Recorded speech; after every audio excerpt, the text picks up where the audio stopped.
Okay. I will call this June 18th meeting of the Mountlake Terrace City Council to order. All rise and please join in for the flag salute. I pledge allegiance to the flag of the United States of America and to the republic for which it stands, one nation, under God, indivisible, liberty and justice for all. All right, thank you. Let's have roll call.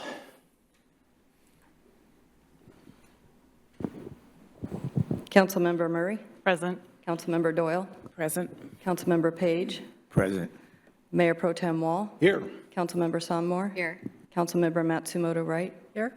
And Mayor Woodard asked to be excused as he was invited to participate in the Edmonds College graduation.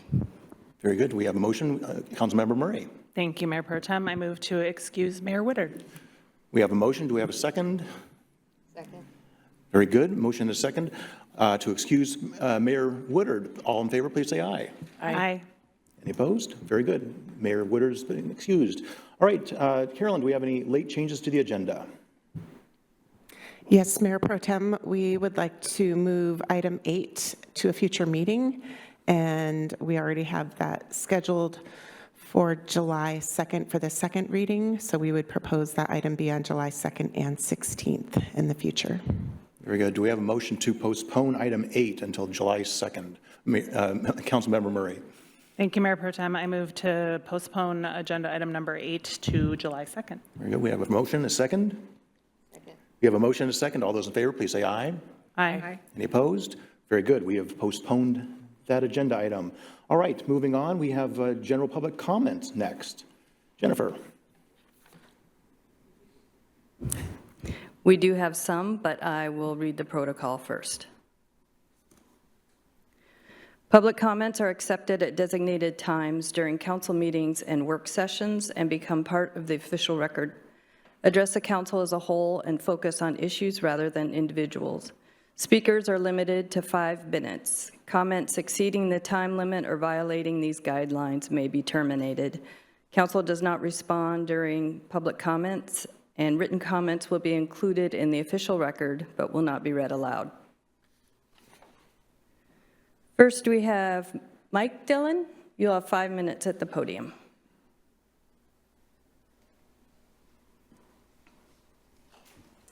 Honorable Mayor and respected council members, my name is Mike Dillon, and I'm going to talk about today SB 5184. I got a project underway. We are under planning, and it's called 52nd Street Landing Mixed-Use Development, located at 21250 and 52nd Avenue, Mountlake Terrace. This project proposed including a 4-story building and 24 residential units and approximately 4,500 square feet of commercial space. It's also included 12 secured parking stalls and 27 surface parking stalls. Resident mixed consists of 9 one-bedroom and 15 two-bedroom units. On April 25th, the state of Washington passed SB 5184, which limit parking requirement as follows: no more than half parking space per multi-family unit, no more than 1 parking space per single-family home, no minimum parking requirement for ground level and commercial space in mixed-use development. While this project is in a city with approximately, while it is understood that a city with a population between 30,000 to 50,000, up to 3 adopt these provisions. Mountlake Terrace, currently nearly 27,000 residents, is on track of crossing the threshold in the near future. If the city were to adopt to allow compliance SB 5184 at this time, and the 52nd Street Landing project could be redesigned and deliver approximately 78 market rate homes. This represents a substantial increase of housing supply in the region and experience significant housing shortage. Additionally, this project is located less than 1 mile from Linwood City Center Light Rail Station, accessibility via 52nd Avenue West and Interurban Trail. The requirement and align with the state and regional goal to transit-oriented development. So people can walk from the landward parking for the transit. About 10-minute parking is good for the peoples, and it's a lesser impact on the streets, and it's good for everybody. And adopting those updated parking standards now would enable more efficient land use, increase housing availability, support availability for working resident, align the city with upcoming state requirement, encourage transit-oriented growth. For those reasons, I respectfully urge the city of Mountlake Terrace proactively allow those use SB 5184 parking standard for this project, similar to development moving forward, rather than waiting for more time to get those done. This is going to be win-win solution for everybody there. So if we have more units, more affordable housing, and it's be more tax for the city, it'll be a win-win situation for everybody. So I like to city adopt early stage so we can do the planning early stage, the more unit for the peoples, for the citizens, and it's good for the city and good for everybody. Thank you very much. Very good. Thank you, Mike. Just to let everybody know, protocol doesn't allow council to respond to public comments, but anybody who wants to leave their contact information with city staff, will be sure to follow up. But all right. Thank you. Thank you. All right. Jennifer. Next is Corey Cross. You'll have 5 minutes at the podium. Thanks for hearing from me again. My name's Corey Cross. I live in Mountlake Terrace. I live about 7 blocks that way. 2 weeks ago, Wednesday in Seattle, Christian Sellier was commuting from teaching at Thurgood Marshall Elementary when he was killed at the corner of 12th and Yesler. He was using the designated southbound bicycle gutter, a bicycle lane, and a garbage truck was using the primary southbound lane. And the inevitable thing happened. The truck turned right on a green circle, and he was going straight. And he did not survive the encounter. I'm certain everyone here has driven through an intersection where only the right lane can turn right, and intersections where multiple lanes can turn to the right on the same green light. But someone shout out if I'm wrong, but have you ever been in an intersection where multiple lanes can all go straight and right at the same time? That doesn't happen. There's nowhere. That's crazy. We would never have that happen, except we do that every time that we put a bicycle gutter into an intersection with a lane that also is not a dedicated right turn lane. And that's exactly what we're planning on for the plan for our Main Street project right here that we're spending $27 million on, which I realize most of the price is not the road. But I feel like we're spending this much. We should do a little bit better than about the worst possible thing we could do. And the bicycle gutter did not exist to make Christians safer. It exists so cars can continue to go faster than we can pedal a bike. I, for one, will no longer play that game. I'm going to take up the whole lane at whatever speed I can manage. And if drivers don't like it, I hope they come here and ask you to fund the infrastructure you promised in Policy TR 3.12, implement bicycle facility improvements to create a network of bicyclists of all ages and abilities. And I also heard that you currently are not allocating staff time to make a bike master plan either. So if you start to use our non-car infrastructure, you'll see the city fails to prioritize anyone outside of a car. The city doesn't keep vehicles from illegally and randomly blocking the lanes, bicycle lanes you built. The new sidewalks on Van Ryn Boulevard are built correctly. So my knowledge to do it right is there. But then that completely falls apart when you reach 236. You aren't allocating funds to replace the ankle twisting sidewalks that we have throughout our neighborhood here. in town center, and the streets department doesn't patrol for vegetation blocking the sidewalk. Last week, I had my friend Barbara make her statement here, and right after she told me her friend in the wheelchair has been going around the whole block to access the gym in their independent living because someone else on the same block has vegetation overflowing the sidewalk, so she couldn't get through. And I did give her the contact information of who to talk about for that. My kids, we were biking home, and a woman in an SUV cut the corner and would have run over us when we were using the bicycle gutter. And I kind of feared she would, so I had pulled back, and we were safe. But we have a city manager government. You set the policy and provide oversight. Goal TR2 starts increased climate resiliency by reducing vehicle miles traveled.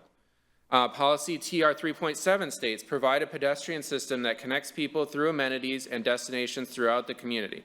You set the policy, and the city is going to spend the money to build the same intersection that killed Christian. And if you actually care about the goals and somehow achieve them, and you let this intersection be built the way it's planned, then someone eventually is going to die. So I'm here, and I'm asking, just don't just follow through on policy TR 3.5, engage with subject matter experts on bicycle and pedestrian planning efforts. Please go one further. Don't let known deadly roadways and intersections get built. If you've got $1.5 million to put 3 blocks of electrical lines underground for primarily aesthetic reasons, then there's enough money to fund safe intersections for people outside cars. Thank you. Thank you, Corey. As always, we appreciate your comments. Any others signed up or online? That concludes public comment. Very good. All right. Thank you very much. Moving on then to the consent agenda. Do we have any items that need to be removed from the consent agenda? If not, I'll entertain a motion. Councilmember Murray. Thank you, Mayor Pro Tem. I move that we approve the consent agenda items A through D. We have a motion to approve consent agenda items A through D. Do we have a second? Second. We have a second. All those in favor of approving the consent agenda, please say aye. Aye.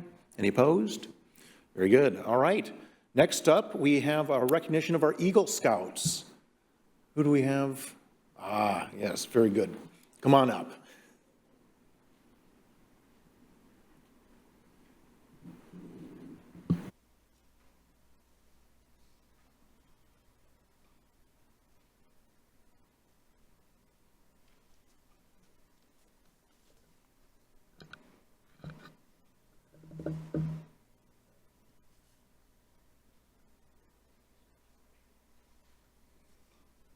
All right, ready to roll? Perfect.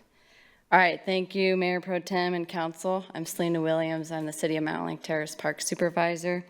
And with me tonight is Patrick Hutchins, the city's Environmental Programs Manager. And we get the joy of co-presenting tonight's Eagle Scouts recognitions. We're going to start with Lisa Beam. Will you please approach the podium? Thanks for being here.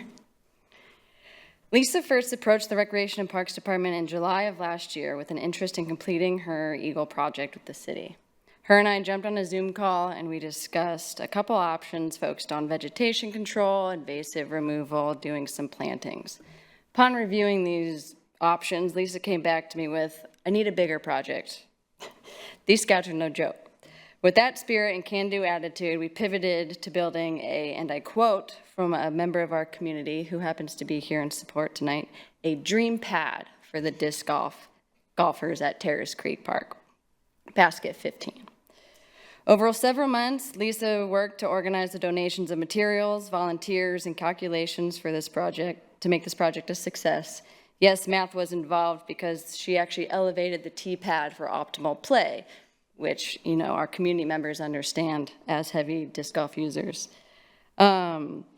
Along with this project, she also did remove invasives, spread yards and yards of wood chips, and installed an identification pole for that basket. Lisa's ability to foresee potential challenges, obtain appropriate support, and account for all needed materials led to a very well-organized project and thorough implementation of her plan. She completed everything in one weekend.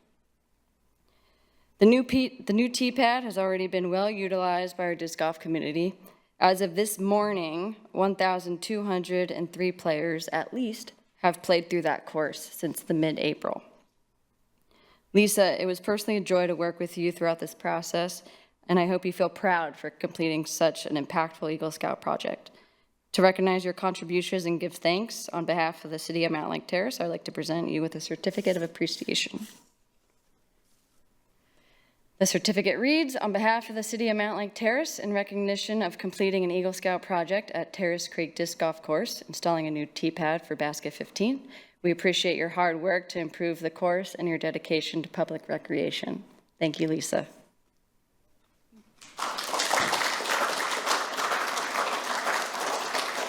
Would council like to give thanks and take photo op?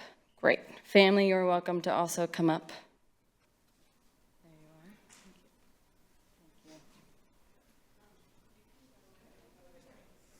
Oh, okay.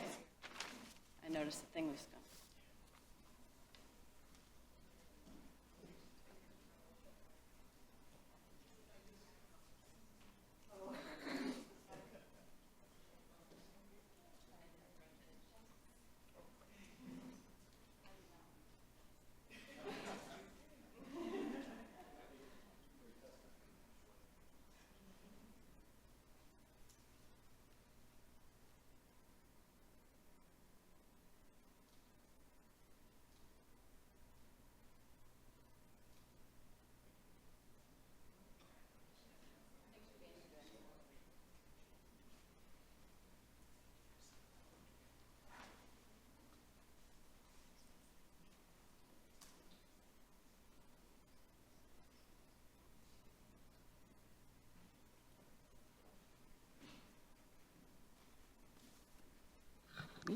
A little taller. All right, evening everyone. Like Selena mentioned, my name is Patrick Hutchins. I'm the Environmental Programs Manager for the city. This project that we'll be recognizing tonight was a really fun collaborative project between Parks, Environmental Programs, and actually Snohomish County PUD as well. And so it is my privilege this evening to recognize Robert Jensen. If you want to come on up to the podium, Robert. For his work running a tree planting project on the Interurban Trail. So Robert reached out to us in January after learning that we were looking for a community group to support our urban forestry efforts. The city had already put a planting plan together, so Robert did the excellent project manager task of taking on something that has already been produced and really running with it. We worked together to determine the labor needs for the project, coordinate supplies, and determine how to safely run a project in the outdoors. Then on a March day that started with dumping snow and ended with 60-degree weather and sunshine, 18 scouts and their guardians were led by Robert in a 4-hour planting event that established 20 new trees. Now, I don't know if you've ever tried to get a task accomplished with a team of middle and high schoolers, but I can tell you that one tree in the ground every 12 minutes is quite an accomplishment, especially when you consider that the scouts were mixing compost into the soil as well as mulching the trees, which will ensure that they are in good health for decades to come. The effectiveness of the team was no doubt in thanks to Robert's impeccable leadership skills. Robert laid out a clear vision for the scouts when they first arrived. He provided ample opportunities for rest, warming up, meal breaks, all of which were pre-planned into the schedule. And I've worked in professional career jobs, no worries, not Mountlake Terrace, that didn't do that. So it was really impressive to see that kind of care for his workers planned into the process. Robert was even compassionate enough leader to notice when an activity wasn't holding another scout's attention and provided them with something else to do rather than scolding them for not doing a task they didn't enjoy. Robert had a quote in his summary paper that I think really captured the heart of the event. Quote, "I think I just generally enjoy leadership and helping others build skills. I noticed a couple of younger scouts learn how to do things they didn't know how to do previously over the course of the project, and I was pretty proud of that." And that's the kind of leader that gives me hope for the future. So now, thanks to Robert and the rest of Troop 60. Yeah. Okay. You will find Northwest native plants shading the asphalt, providing food and shelter for animals, and bringing stunning fall color to the interurban for decades to come. Thank you very much, Robert. In recognition, we have your certificate of appreciation, which reads, on behalf of the city of Mountlake Terrace, in recognition of completing an Eagle Scout project by coordinating his scout troop to plant native trees on the interurban trail, as well as conducting initial mulching and care. Thanks, Robert. Do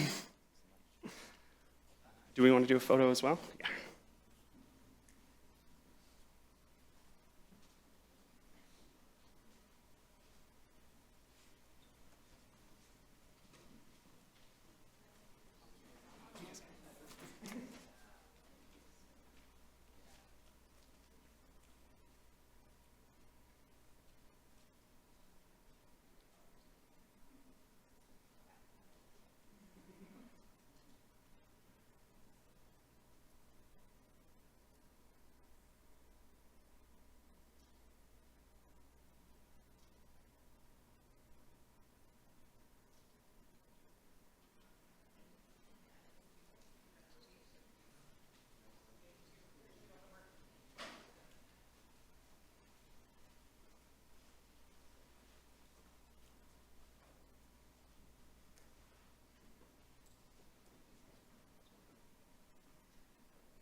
All right, well, congratulations, both of you, for achieving your Eagle Scout, becoming an Eagle Scout, officially, I guess, then, right? So, but great work. So thank you both for your tremendous leadership and success in completing some great projects here in Mountlake Terrace. We really appreciate it.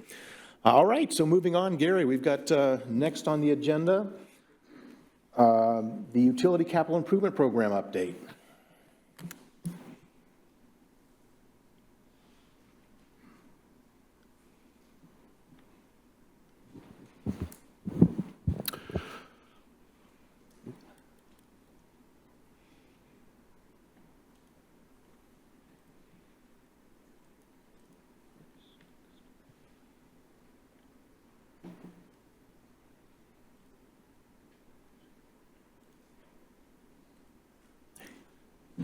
Jen, I think I need your help. Thought I got it.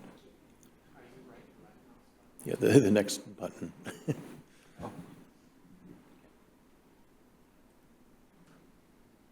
Oh, Yeah. thank you. Embarrassing. Hello, Mayor Pro Tem and Council. Hope the presentation goes smoother than it started. Very happy to be here. We will be talking about the utilities CIP program tonight, in particular, the comprehensive plans that are occurring right now, rate study that is coming up, and then the budget that will all culminate with that. So purpose tonight is really to brief you on the status of the comp plans, and then the forthcoming rate study, which will be incorporated within those plans. For the agenda, I wanted to start off by just recapping some of the regional utilities forums that presented in late 25 and early 26, because that is going to be, again, part of the rate study. So I wanted to just remind you of some of the things that we've talked about with the public. Then the bulk of the presentation is going to be our highlights of our priority projects for the 6-year 27 to 32 period, but a lot of those will be hopefully on the 27 to 28 budget. So this will be your kind of first look at them, but you'll see them much more as we go along through the year. Then a brief status on the comp plan and rate study, and then finally just a little sneak peek of what you'll see at the September 10th rate study findings.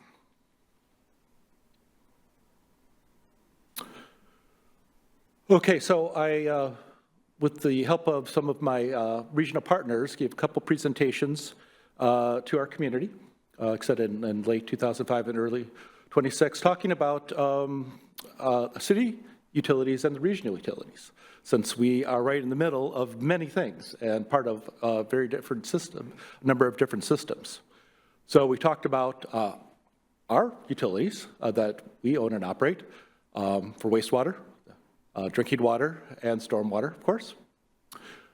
We talked about, and again, this will all come to, we'll see line items in the budget for all of these, so agreements and contracted service we have. Remember that we own a share in the Edmonds treatment plant. We have wastewater conveyance agreements with Briar and Shoreline. We obtain our drinking water from Alderwood Wastewater District and have a contract with them like other cities and agencies in the area. And then, of course, our solid waste collection and disposal is with Waste Management, if you've seen them a couple times every year. And then people also forget all the coordination that happens with electricity, natural gas, and telecommunications. You've all seen a lot of franchise agreements the last 2 years here, so there's a lot of work that goes on. I also talked about to our customers and residents our service model, which is a reminder that it's a cost of service, right? That we do not make a profit, that the rates cover 100% of the cost of the service, and that any savings are placed back into cash reserves or held onto for future capital projects. And that we can make it clear that we can save for future costs, but we have to save with a reason. We can't just stockpile money. That's not legal. And with that, since we're not a private firm, what incentives do we have to be efficient? Well, there are quite a few that I talked about. And one right here, your expectations and the city manager's office expectations, public opinion, our annual staff performance reviews, including myself. It's our dedication to public service, our full transparency model that we have here at the city, annual financial audits, and all of us in the utilities are ratepayers too, if not in Mountlake Terrace, somewhere else. So these really are all drivers on why we want to do and provide the best service at the lowest cost. And then we also talked about the rate composition, what is part of the rates, and two sides to the coin, right? You've got the operating costs, which are typically all cash, and then the capital costs, which cash but also bonded. And today, that's what we're going to be kind of focusing on today with our slides, is really look at some of the new projects, replacement projects and such that you're going to be seeing. And then finally, we just talked about service levels. Typically, the higher the service levels, the higher the rate's going to be, but the lower risk, right? Other side of the coin, lower service levels, you can have lower rates, but you can have higher risk for something bad happening. And then we just reminded people what some of the expectations were for water, right? We want high quality tasting water and reliable service. Wastewater, we want to keep the wastewater in the pipes and not let it get out. Stormwater, we want to minimize street flooding and reduce the pollutant loading. And then all of our utilities, we want to plan long term, and that really kind of brings us to the comp plan, right? We're looking 20 to 30 to 40 years ahead here. Okay, so now the big part of the presentation. So again, we're going to do about 5 projects per fund. Water, wastewater, and stormwater. And some of these projects have, are either just in progress, started, or some may be a few years out. You're going to see some big numbers with some of them. So we do not know how all these are going to fit together. But that is why we're doing the rate study that you'll see coming to you in September. So again, we're not going to get into the details of how we're going to fund, when these projects all of them are going to go, but this is a high-level overview. But everything you see here has been vetted by staff and our consultants, operations staff. We've really looked at where our major issues are, our regulatory compliance. And again, I'd say these are our top 5 in terms of addressing risks and moving the city forward. So first, the water fund. Oh, that's cool. I didn't know I did that. Okay, so Westside Water Main replacement Phase 2. This just went out to bid and was awarded. And I'm just going to let you know you're going to see a level of uncertainty, and that's kind of the when we talk about costs, how good that cost estimate is. Level 5 is the highest, right? Because we just awarded this construction contract. Level 1, which you'll see in some cases, it's a high-level ballpark. We know we want to do the project, and we kind of know what the idea is, but there's a lot of uncertainty. So I'll remind you as we go through here. But this one is, again, you're going to see aging a lot, aging infrastructure, and this is a case of aging 8-inch cast iron main, so high likelihood for breaks. And we're doing this to improve the reliability of the service and reducing maintenance. And there's a few main replacements that we've put together for this package. And again, the approved budget is $4.1 million. We came to you a couple weeks ago for this. And then I'm going to be talking to you after about this, about construction management. But this is number one, and we're going to be constructing starting this year.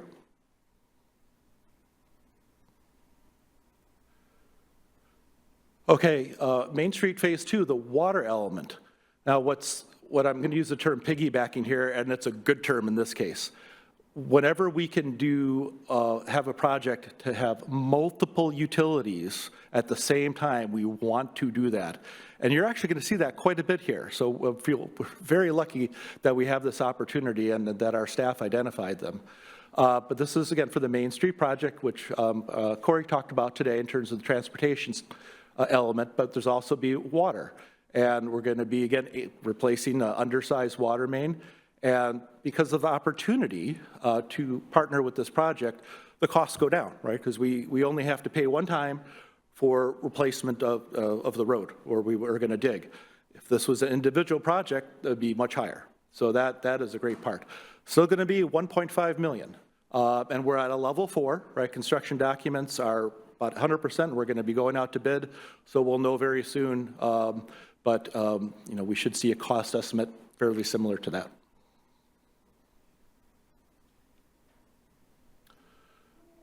Okay, our 2.5 million gallon water reservoir. It's the largest of our 3 tanks, and we just completed recently a very in-depth seismic analysis, including ground penetrating radar. So this is a very intense study. And results weren't great. So remember, this was built in the 70s. So basically the point is, it doesn't meet current design standards. There's really no surprise in that, but it's a little more serious than we thought. So we're going to be talking much more about this over the coming year. But one where we're kind of headed for is maybe reducing the level in the tank so that if there is an earthquake, the likelihood of overtopping is going to be much less. But then we will need to install a booster pump station to make up for that lower level of water in the tank. We're still in conceptual design. It's about $6 million. A completely new tank would be about 14 to 16 million. Now, to add a little more insult to injury, or just forethought, our comp plan is suggesting that given the growth we're likely to see, we will need another tank as well. So there's a lot to talk about with this. But the seismic upgrade definitely is on top of our list and will likely need to occur the next couple of years. The additional tank, that can be up to maybe 10 to 15 years out. So we're not really certain on that. It really depends on population growth. But this is going to be a key one.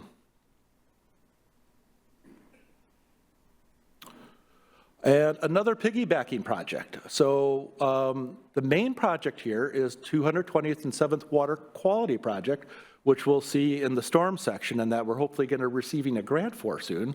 But thanks to our incredible operations staff, they came up with an idea, hey, how about we replace some of these mains and appurtenances that are really problematic as we do this project.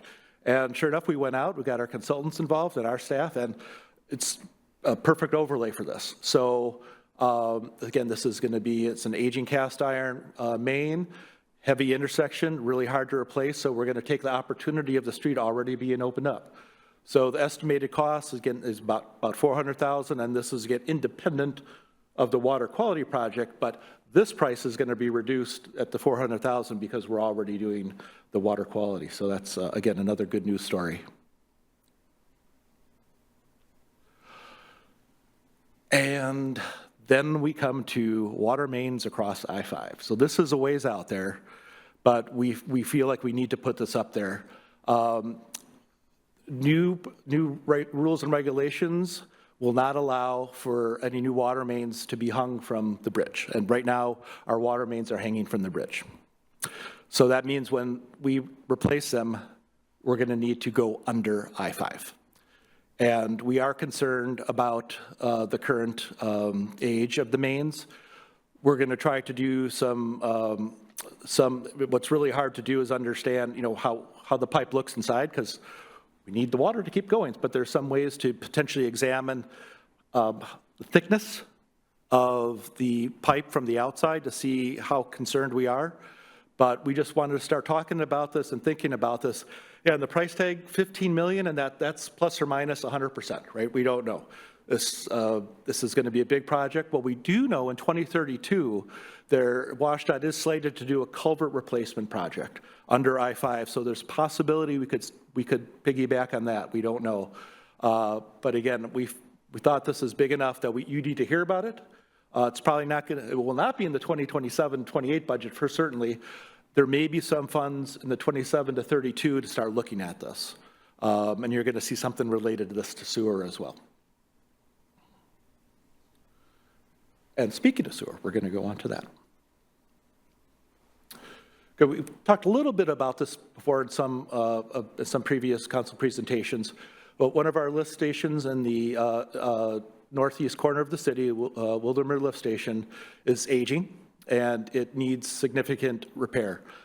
Some risks are potential if the pumps, go out, or we have electricity issues, we would overflow into the street, into the creek.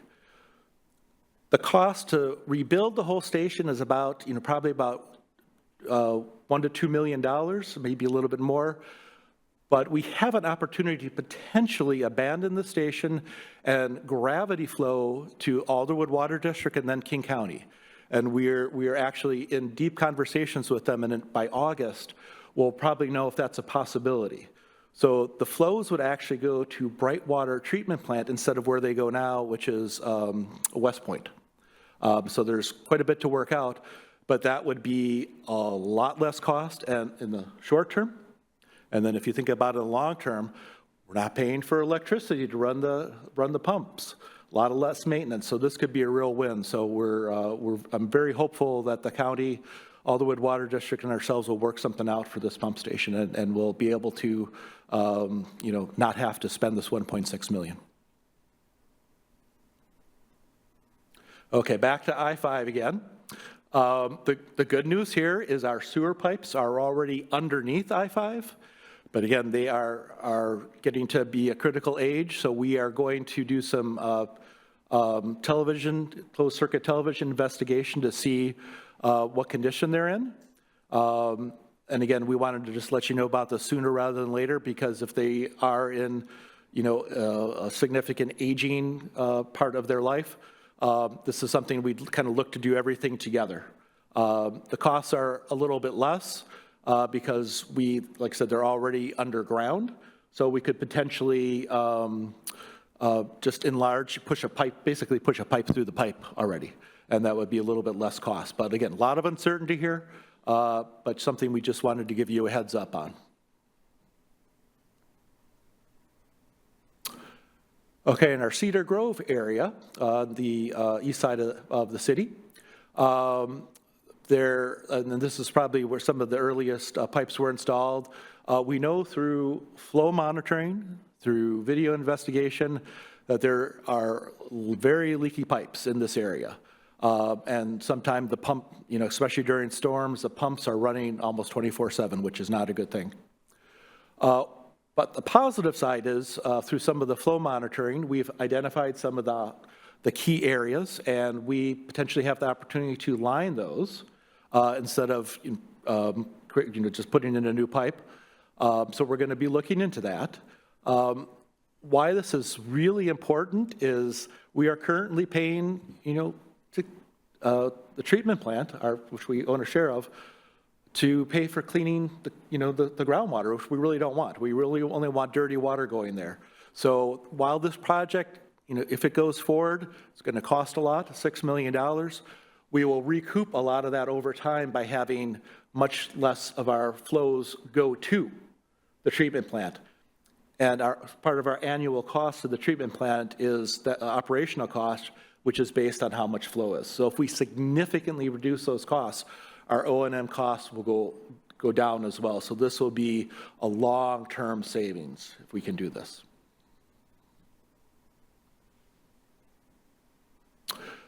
Get back to another piggybacking project, our 20th and 70th water quality project. We have the opportunity to relocate and upsize a water main. That would be really difficult to do on its own.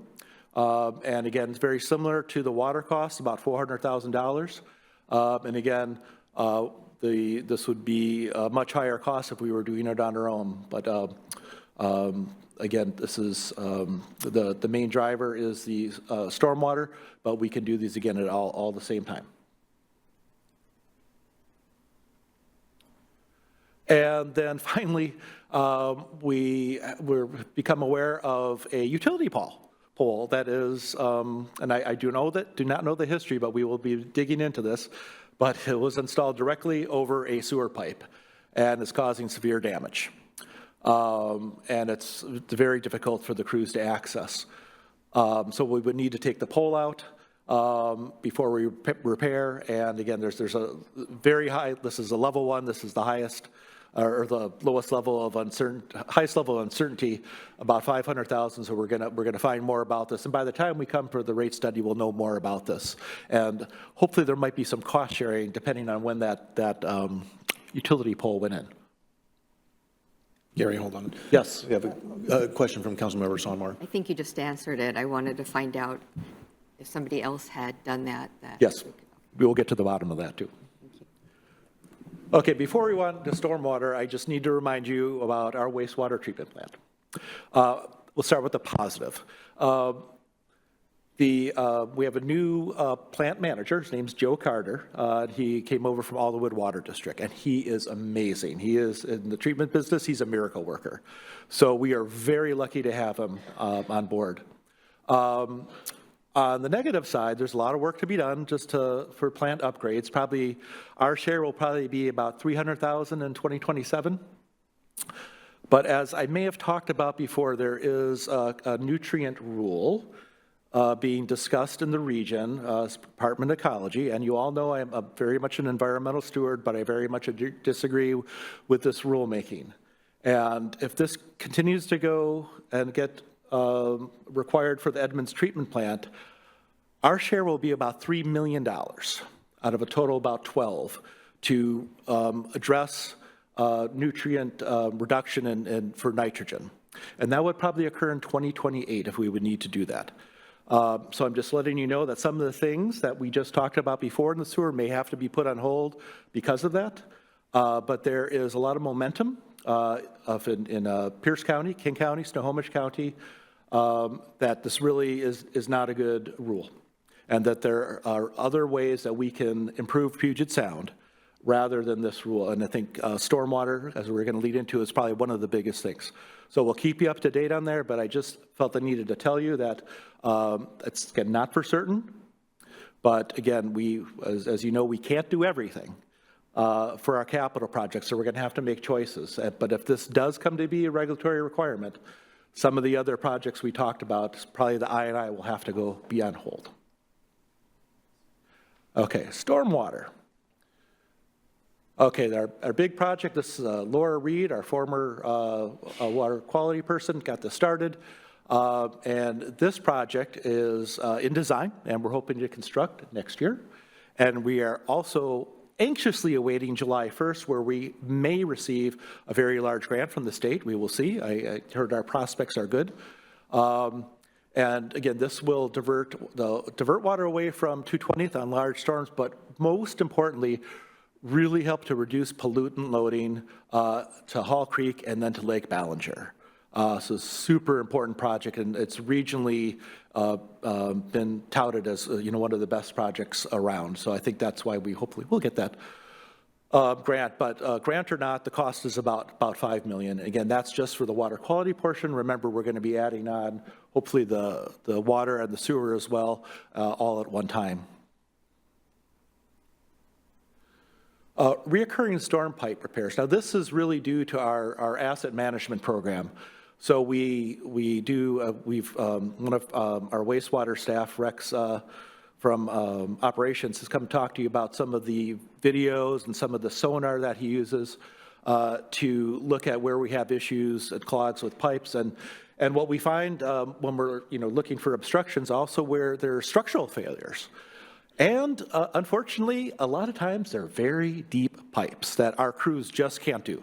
Most our crews can do a lot of great work, especially in the stormwater realm of fixing pipes, but some of these, are 20, 30, 40 feet deep, and sometimes under private property. So these are very difficult. So we really have a program of this, and are going to be trying to do maybe one or so a year. And right now we have about 6 pipes in the area, hoping to do it as a package. And it would be about $3 million for all those 6. But we're about level 3 design, so the costs are a little bit uncertain. And back to piggybacking, Main Street Phase 2, so stormwater. So we're going to be adding a stormwater facility to this project, which will, and we also have, remember, right under our parking lot outside, we have a really great infiltration system, but not all the area drains to that. So this will actually capture the remaining area and infiltrate into the groundwater as well. So this whole area in the city center will have stormwater treatment, which is fantastic. I mean, we really should be proud of that. And again, this will be at a cost of about 1.3, which is, again, part of the whole project, but this is, the individual piece of the stormwater. And again, this is a really very good cost estimate because we're coming up to going out to bid soon. And Wildermer Detention Pond. So yes, this is right next to our pump station, which we talked about. And this pond was built a while ago, but it has been filled up with sediment, and it really doesn't provide a lot of benefit right now. But even if we don't abandon the pump station, there's a lot of room for improvement here, and this is very possible to get a grant with this project to improve the detention pond again and use bioretention to clean and filter the water before it heads to the creek. If we do happen to abandon the pump station, we'll have extra room for a larger pond as well and even better treatment. So these two will kind of move together through time. And then finally here, Hall Creek, we have some of you may know, we have a sheet pile dam. We have a few dams in the city. There's been heavy buildup here, which has really limited access on the north side of the Premier campus. It's fish blockage as well. So we're hoping to, remove the sheet pile dam, which really doesn't provide any benefits anymore, but it's very costly. So this is something we would not move forward with unless we get a grant. But we think it's ripe for that because fish passage, sediment removal, there's a lot of great things that we'd be doing here. So this is, again, probably a little further out than all the other projects. But again, given the cost, we wanted to give you a heads up on it and know that this is something we will be chasing grants for to hopefully pay for at least half of it when the time comes. Sorry, Gary, Councilmember Doyle, question. Thank you, Mayor Pro Tem. I have a question for you because I fix people and I don't fix things in my career. So you mentioned that one of the water mains was an 8-inch main. Yes. And I was looking on Google and I was curious how large water mains are in New York. Okay, just as an example, Google told me that it was 24 to 60 inches for a water main in New York. My question is, these seem to be clearly like generational projects, right? And I think you've used that term before. Yes. So these are, well, about my age, about 50 years old. Right. And for the first part of my question is, will these upgrades last 50 years, or do you think they'll last even longer? And then how do you choose what step? Clearly, we wouldn't go from a water main from Mountlake Terrace to a water main for New York City, but how do you use our population estimates in planning for infrastructure in the future? Oh, yeah. Great question, yeah. So the age of how long, the lifetime of a site, right? Lifetime really varies by the product that you have. Again, just using an example, concrete, to be 75 years. And others, the typical is between 50 and 100, most all fall into, and it all depends. At this stage, I would expect any product we put in is going to get us 75 years, just because the quality is pretty high and the workmanship is high. And that is, again, why, we'll probably be, when you see the rate study, talking about bonding a lot of these larger projects because of intergenerational equity to kind of put the costs, stretch the costs out. So I'm really glad you brought that up. Second part is how we use the estimates. Yes, this is actually the first time we've really done a comprehensive plan for water, sewer, storm with these new population estimates, right? So what we use a computer model to do that, right? So we actually do some uncertainty analysis, but per person, right? We know about how much water we think we're going to use per person, and basically those generate the flows in the model, and we can do that. What the tough part is like how, as population is growing, consumption is less, right, at times due to water saving devices and stuff. So it's a little challenge. But then we have ADUs, right? How do we incorporate that? So there is some uncertainty, but we use, the point is we use these estimates that we get in the region, plug them into the model, and then we do some sensitivity analysis on there. And then just one, in relation to the pipe size, it's really funny, I was thinking about that as you said that. Pipe sizes can vary greatly in Houston, New York compared to here. But really, the pipe itself doesn't cost that much more, the size. What really is, it's all the work to get it in the ground. So what's interesting is, your cost won't be that much higher for a 24-inch or an 8-inch pipe. It's going to be greater cost, of course. Sometimes your trench is a little bigger as well. But that city would do the same methodology that we do for ours, no difference. It's really the same type of population projection that they do. Thanks. Okay, just to sum up this section of the talk, this really just shows you a distribution of where all those projects are that we talked about. So there's really quite a bit over the whole city, as you'll see. And again, what I'm really happy to say, there's a lot of dots on top of dots, which means we're saving money by doing those projects together. So that's the silver lining in some of these costs is that they will be lower over time because we're able to couple things together. Okay. So now we're just going to talk about the comp plan and the status of the rate study. So thank you for your question, Councilmember Doyle. We just finished up with the stars there. We've done the modeling, we've done the analysis. We've kind of shown you some of the capital projects that are going to be highlighted. So after today, we're going to start preparing for our first public outreach related to the comp plans. Well, not first, the next phase. We've been out a couple times. And what we're going to kind of first share is these projects that we talked about today. So I'm going to be working with Sienna to see how we're going to go about it, but we want to, explore, we want to explain to kind of folks what projects are likely to see and get their feedback on there. In August, we're going to be developing a rate package to come to you in September. But before that, we're going to, go back again to the public with some of those rates a little bit before. So when we come to you, we can bring you their feedback from what we've heard from them. So from the capital projects and the rates. In September, we're going to come to you on the 10th, and I'm going to, we'll hit the last slide of what you're going to be seeing. And we're going to adopt the rates, whatever you, select to do. And then we're waiting till that's all done to adopt the plan, officially adopt the plan, because we just want to make sure that, if you, depending on what rates you choose, that's going to be, what the flow of projects look like. So we'll final that up, and then we'll come back here in early part of 27 and then ask you to review and then adopt the full plan. And then what can guarantee you is that the budget will be, information in the comp plan will be the same as the approved budget. So that'll be the nice part of that. Just a little bit of just the top line here, just showing you what we're going to be doing up till September. So we're really going to be looking at we have a financial consultant on board working closely with Cirque and Caitlin, looking at our policy, our fiscal policy and framework.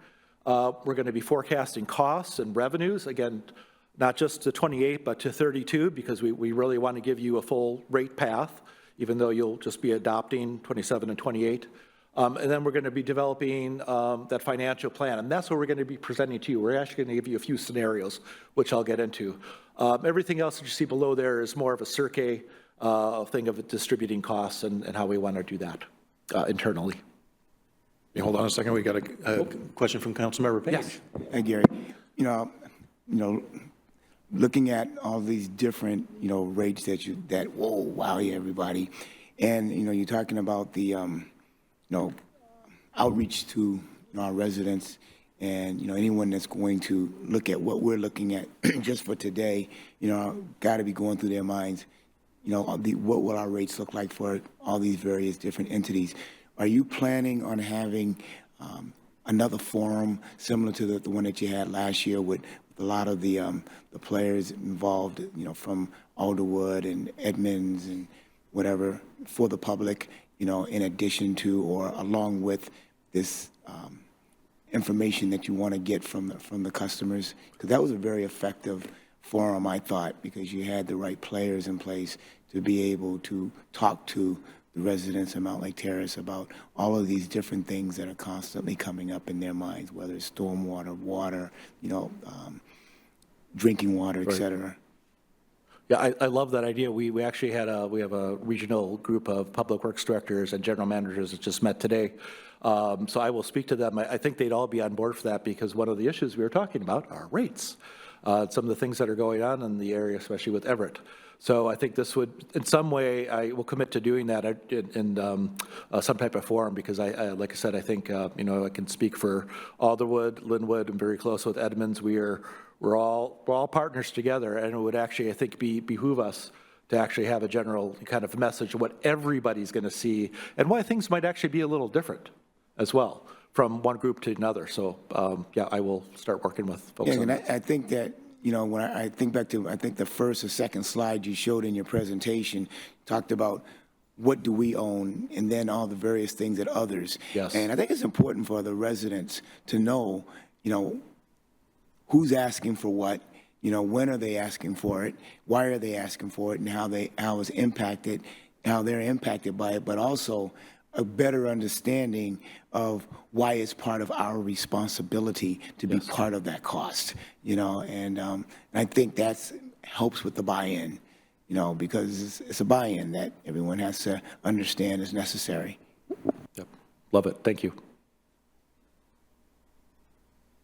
Oops. Let's go the right way.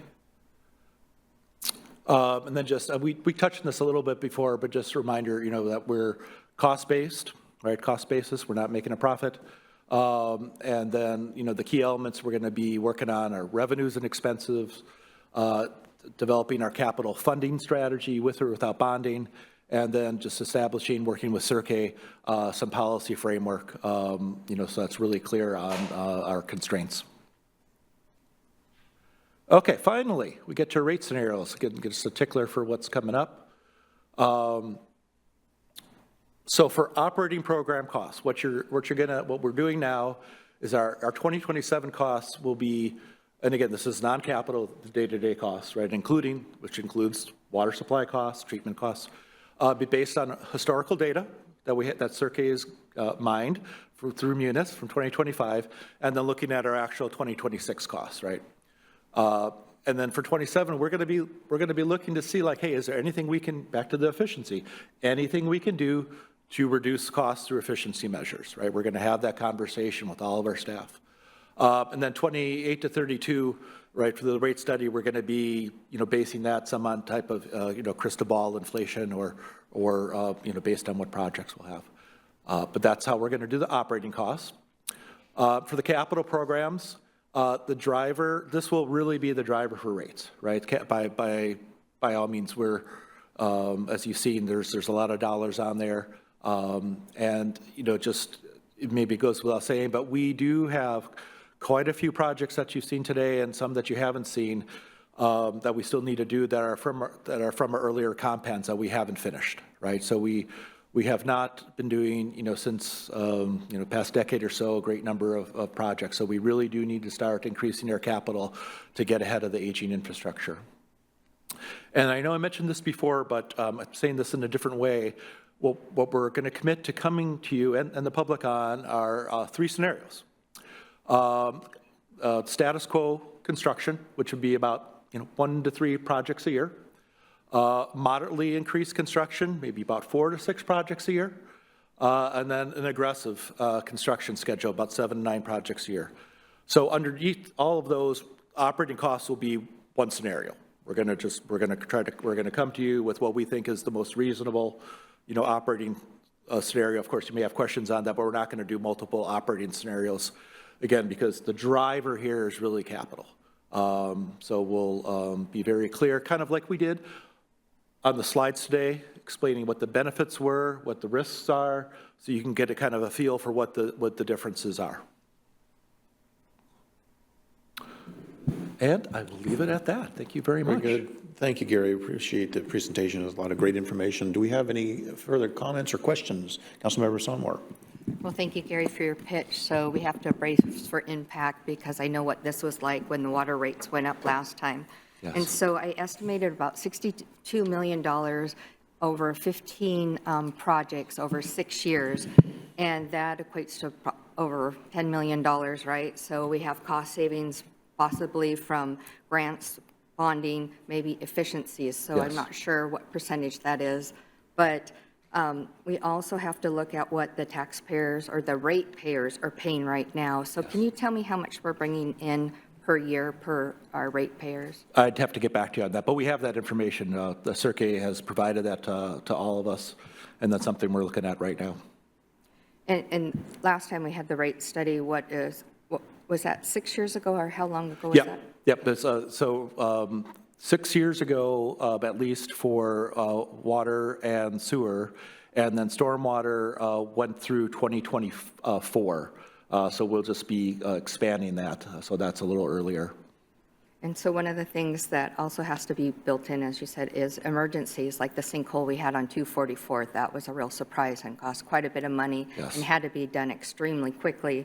So just bracing for impact, I did read something that we can expect at least a 6% increase, but how does 6%, if I knew the complete total and then had the 6%, I could understand if we made it to that $10 million per year.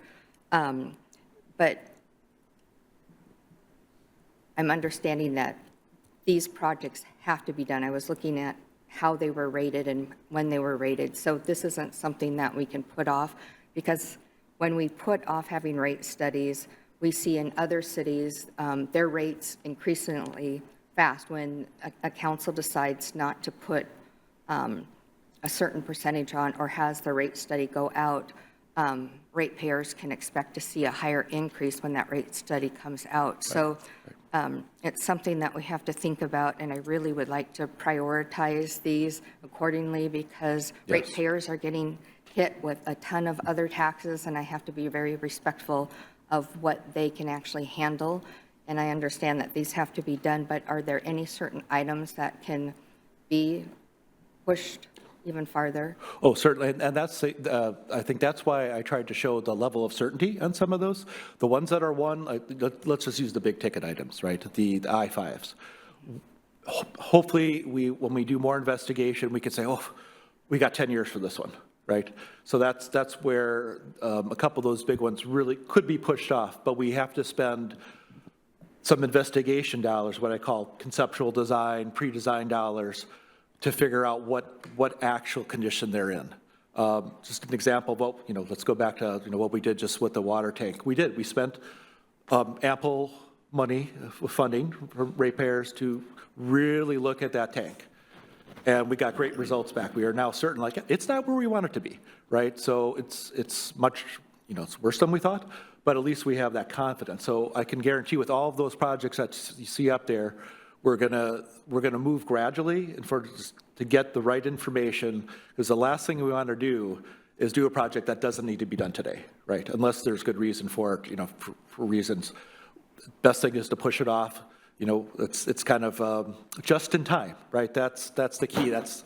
We talked about asset management before. That is what the key to asset management is, collecting enough data so you really feel confident where we're replacing this just in time, not too late, but not too early either, right? Because if you're doing things way too early, then you're burdening the tax base. That's just a rate base. We just don't want to do that. Yes, because we have done some underground, with the storms going, they want it underneath the freeway over on I-5, of course, by Ballinger. And Yes. sometimes there are certain projects I saw, that were lining up with the sewer and the water together on different projects here. The one other question I have, if you could help explain it, for years we were always told that growth would pay for itself. And sometimes things come to bear, and that's not happening. And so we have to pay for the new growth coming in with wastewater and sewer. So can you explain how a new builder building a project in Mountlake Terrace is paying for their water and sewer? How do we charge them, and are they paying for any growth? Yeah, they are. So we have there for both, for all three utilities, there's a development or connection charge. And what that connection charge gets pretty hefty. If all of our water was going to King County, it'd be very high. So it's a little bit less that we're going to Edmonds. But what this connection charge does, which could be up, up to $10,000 depending on, the size, that gets you invested in the system, right? So that's why those connection fees do that. So that is one way to do that. The other thing that we'll bring up as a policy issue is if there is a pipe that needs to be upsized because of growth, is that something we want to have the ratepayers pay for, or is that something we want to look and have a fee in lieu or some type of an agreement with the developers that are contributing to increasing that size? That's a policy decision, but they're really two separate things. Connection fees is a must, and that's part of how we work. And I think that's very important that we bring something up like that. We just gave a project over by the light rail $9 million tax credit, and then we're also looking at the growth of so it does cost the city. I know we like to have that tax base, but it also does cost us stuff. So in order to look at that, we really need to look at all the costs that are coming in with growth and building and how it affects our overall taxpayers that are already here. Right. So thank you. You're welcome. Thank you, Councilmember Sonmore. Councilmember Murray. Thank you, Mayor Pro Tem, and thank you, Gary. I think you do a really good job of distilling down a lot of complexity into very understandable. Appreciated the slides and the pictures and the explanations on the different projects, so thank you for that. I did have a couple of questions, and I think actually you maybe alluded to it in your last answer. So with the possibility of sending the flow that's currently being managed by the Wildermere lift station to Brightwater, yes. There's a difference in cost, correct, Yes. for the flow that's going to Brightwater versus our traditional station down in Edmonds, correct? Yes. I guess just talk me through kind of thought process around that, and are we building that into the considerations of kind of the cost impact to ratepayers? Yes, and what we're going to, before we would come back to you with that, we're going to do, the next thing, the first next step is the county's doing a lot of modeling with us right now, so really thanks to them for this. If there is capacity, then we're going to start really talking about how it would look. What we would do on our end is a classic business case. Over a life cycle of 50 years, what would be the cost difference? My gut is even with the higher rates that will be for King County, even though Edmonds will, be going up too, that compared to not having to fund a pump station over 50 years, I think we would recoup the cost. But we're going to look at it, right? Because what we would also have to do for that is pay to upsize the pipe going from, all the wood, basically, the pipe between King County and us. We wouldn't have to pay for all of it, but since we'd be sending more flow, we would own a little bit of that pipe. So we'll put all those together, and we'd absolutely not do it if it's going to cost more. I mean, there's no reason to, right? We would just keep going as we would do. Awesome, thank you, appreciate that. And then the changes around the nitrogen treatment, and I guess, where does that regulatory decision-making lie? And is there something we can do to be helpful as you are navigating some of those conversations? Yes, I will find out more over the next couple of weeks. So this is a Department of Ecology requirement. They were trying to do this through the general permit, and there was some legal action taken, so it didn't go forward. And now what they're trying to do is work through individual permits. And again, I just want to be very clear that, and I know all of you feel the same, very supportive of Puget Sound and cleaning Puget Sound, absolutely 100%. Just as a scientist and others, I just don't believe this is the way to do it. And the models that they have used to move forward with the regulation has myself and others very concerned. So again, it's not that nothing should be done, that is not it. It is just, if we're going to spend this type of money, could we maybe get a better return putting it somewhere else? That's what the conversation's about. So this is a regional conversation, so I will, definitely work through Carolyn and Jeff if we need your support on anything. But over the next couple months, we're going to be, again, Snohomish County, King County, Pierce County is all part of the conversation because it's every wastewater treatment plant that goes into the sound. Appreciate it. And then I guess kind of a follow-up on Councilmember Sonmore's questions around growth. I know I heard a lot of aging pipes as part of kind of the presentations. I think it would be helpful for if just like specific call-outs, if there are projects that are specifically driven by growth versus just aging infrastructure. I think that would be helpful for us to understand and would probably help inform some of those future conversations around, particularly if we were looking at policy changes, it would be helpful to know kind of which projects were being driven kind of primarily in which space. Yeah, back to Councilmember Doyle's question about the modeling and how we do it. We have all that. We will have all that information, and we'll be able to pull that out of the computer model to show.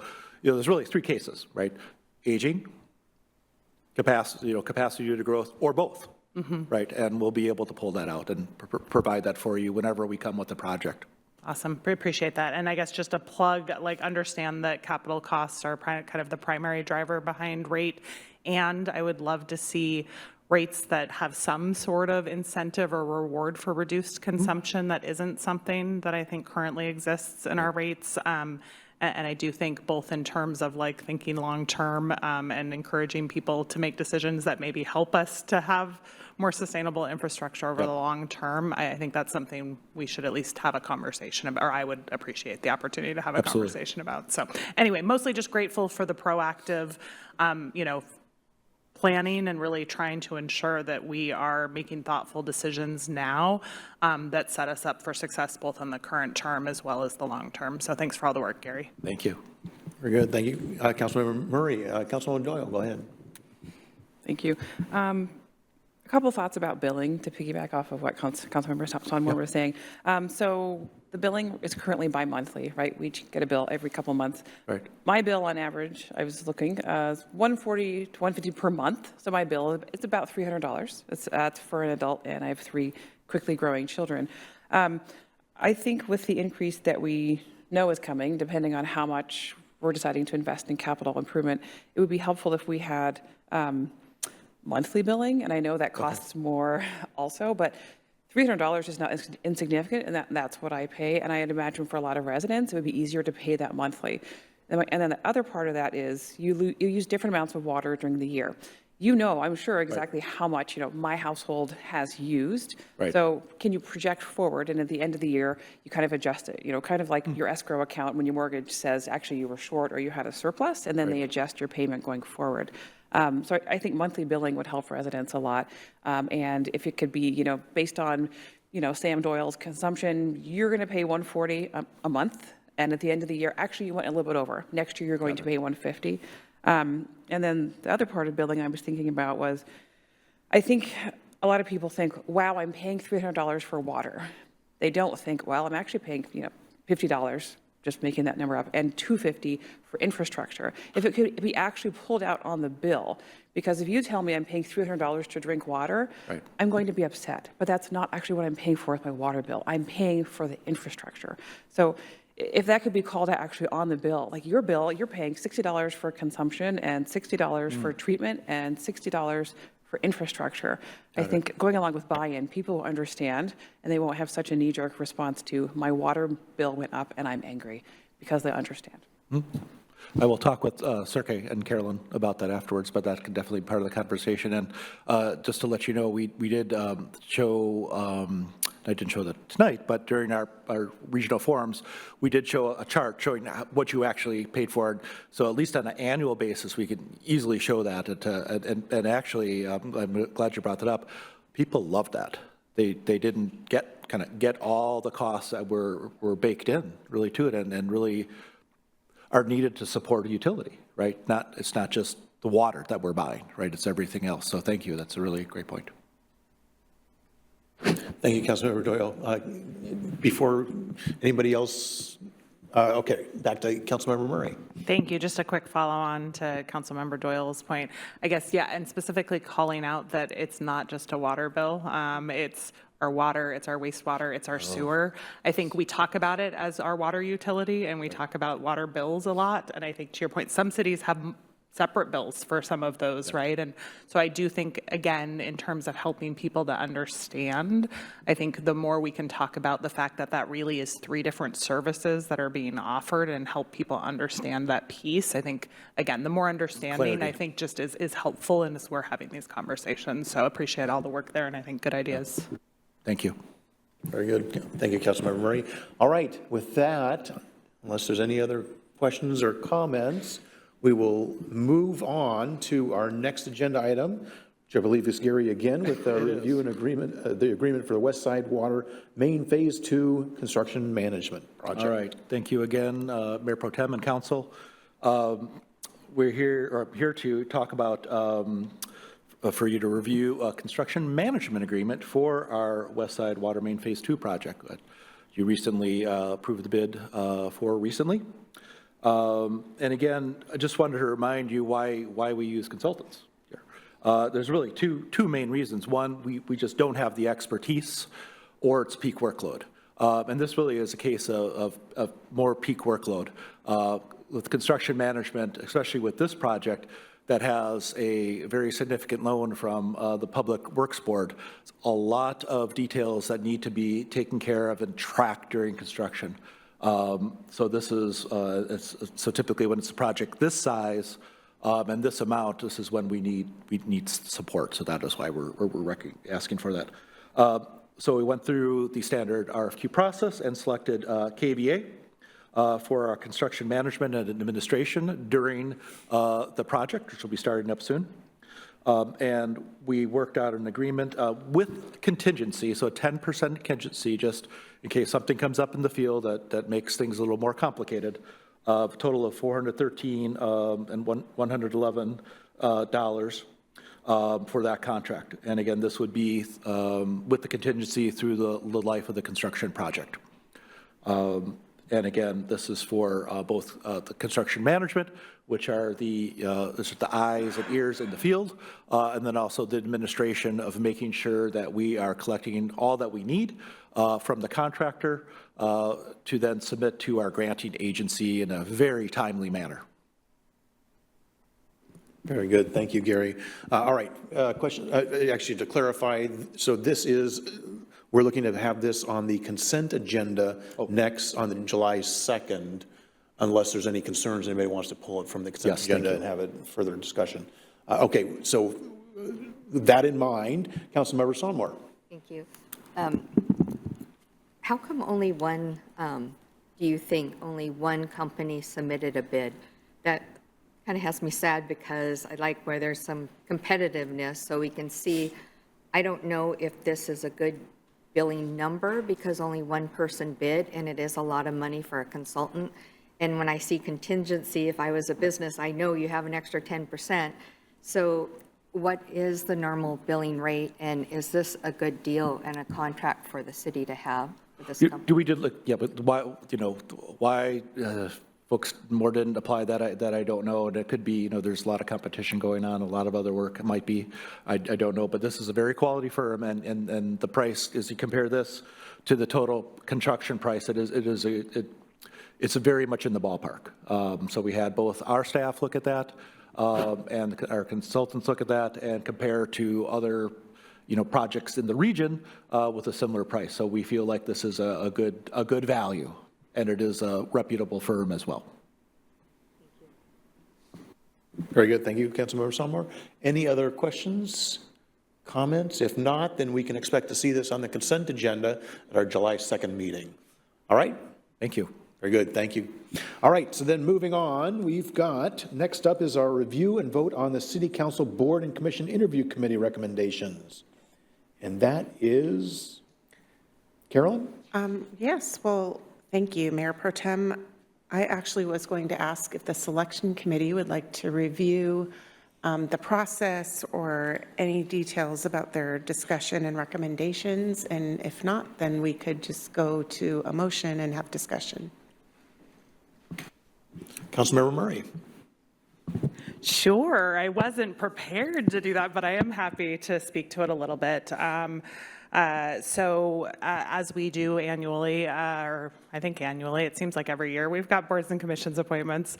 And as every year since I started on the subcommittee, which was, I think, in 2020, we have been really fortunate as a community to just have absolutely phenomenal applicants. It was appreciated. I had new folks with me this year, so I appreciated Councilmember Page and Councilmember Doyle joining the commission. Thank you to all of the folks who applied and were willing to serve the community. We are definitely thinking about new ways to give more opportunities to serve the community, because we absolutely have more talented, amazing folks in our community who want to serve than we currently have boards and commissions positions available. But I don't know, I think collectively, I just am incredibly grateful for the talent and the passion that lives within our community. I guess I don't have a lot of specifics other than that. I guess I would put in it was really heartening to see, we had a couple of applicants this go round who had gone through the community academy, which I just thought was a phenomenal thing in terms of it was clear that they had a deeper understanding of the city and how the city works than typically we have seen in past years. So I just want to say kudos to the folks that have been participating in whether it's the community academy or our community ambassadors, and are looking for other ways to serve. And just big thank you to the city staff for all of their work putting that program together over the last 2 years. So excited for the upcoming year and the years ahead with the recommendations that are before you, and happy to answer questions if anybody has any questions. But again, just big thank you to our community members. Please know that none of these decisions are ever easy. It takes a lot of time and conversation. And ultimately, at the end of the day, there are always very hard decisions that have to be made. So just grateful again for everybody's willingness to continue to serve for the first time, and hopefully to serve in the future. So with that, I will, I guess, turn it back over to you, Mayor Pro Tem. Thank you, Councilmember Murray. Any additional comments from the commission or committee? What did we, if Councilmember Page. I just want to say I was obviously being the first time being on the other side of the table, doing interviewing versus being interviewed, and I'm seeing the remnants of that. It was refreshing to see the quality of candidates that came, and the vigor and excitement and the want of the community to be involved in these commissions and boards. And, and as stated, I think a lot of it had to do with, the things that we're doing in the community versus, whether it's the ambassadors or the opportunity for several people to be involved with the community academy, the city academy, and also all of the events that we do. people talked about some of those things that they've attended and seen, the involvement and the volunteer involvement of members of the community. So I think that, it's the idea of the opportunities being there and more people seeing it. My expectation is that we're just going to see this really grow a lot. And so it was just, from my seat, it was just refreshing to be able to be part of that for the first time. And I'm humbled that, our residents really feel that they can make a difference, by getting involved, in a voluntary manner here with the city. So I just want to thank all of those who came, thank those who thought about it, maybe didn't make that step because maybe they'll come back next time and give it a shot. It was a good experience. Very good. Thank you, Councilmember Page. Councilmember Doyle. I echo what both of you say. And also, we did interview so many people who were so capable. And, I thought of it as building a team. Everyone had something that they could bring. Everyone had professional and personal experience. Everyone had willingness to serve. And another plug for the Community Academy, because I'm hoping that the people who were not chosen this year will maybe do the Academy and stay around. I hope that they apply and they come back again and they're not discouraged. So the more places we have to put willing volunteers, the better. Sure. Thank you, Councilmember Doyle. All right, any other, Councilmember Wright? Thank you. I know how hard this committee, what they have to go through, because Mayor Pro Tem and I have been on this committee for a long time. But I did have a few questions. There were a few people that were looking for reappointment and did not get through. Was there a reason why they were not? Was there something about their application that made them not make it back onto the committee? Councilmember Murray. Thank you. I'm happy to have my other committee members speak to it, but I'm happy to start, I guess, as the senior member. Yeah, and as you know, I think it's always a really hard decision, and there's a lot of conversation, and the committee worked very much like it has in previous years, where we are trying to look at the collective whole of who's on the commission currently, who are the applicants before us, what are their strengths and interests that they bring to the table, and how collectively are we making a recommendation of appointments that ideally will best serve the city. And again, there are not easy decisions.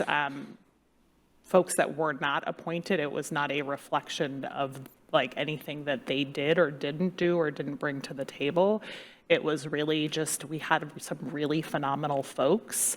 And so the kind of slate of folks that you have before you are recommended based on being these, from our perspective, the folks that brought collectively the most kind of diverse and holistic view. And I think particularly holistic, I'll name that word because I think that was something we talked about a lot without trying to get into specifics of individual conversations.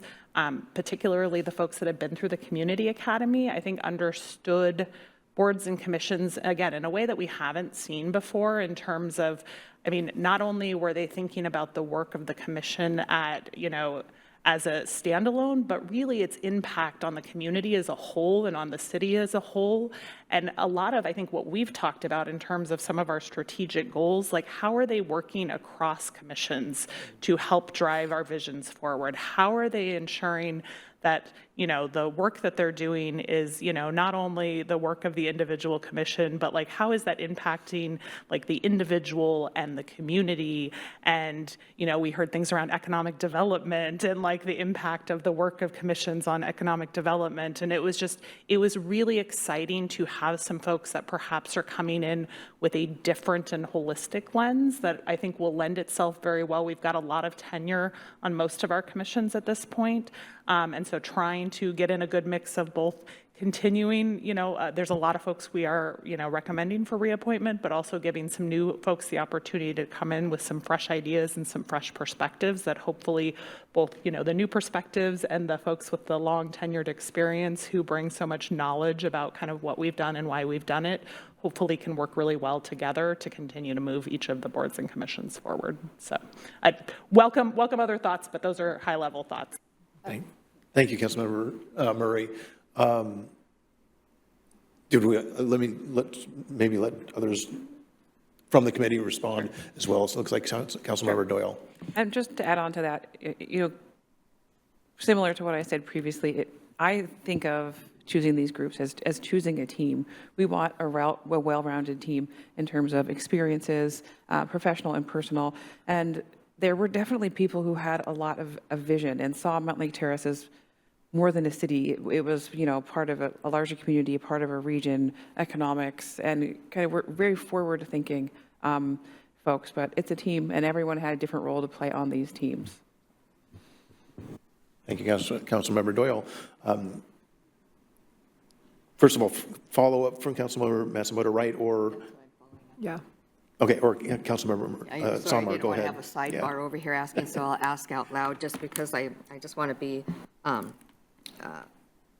out front and just ask, because I haven't seen in the past where we've done that before, is had other people trade off a lot. When I was on this board many years ago, if we were going to trade off, we consulted with the board members that are already there to see if they weren't working well, because how do you know somebody's going to be a driver of unity and different things like that? So this is kind of new to me, and so that's why I appreciate you saying it, and I thought that was a good question to ask.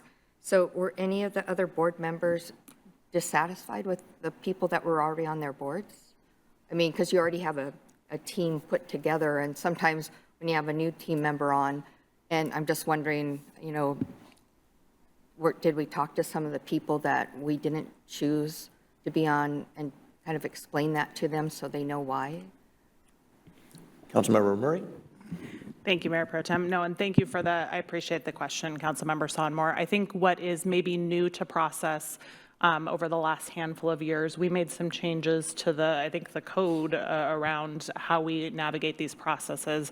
So typically, I think folks used to sign up and they would serve indefinitely, essentially, even though we have actual terms of office, they would continue to serve without any sort of conversation unless they withdrew from the commission.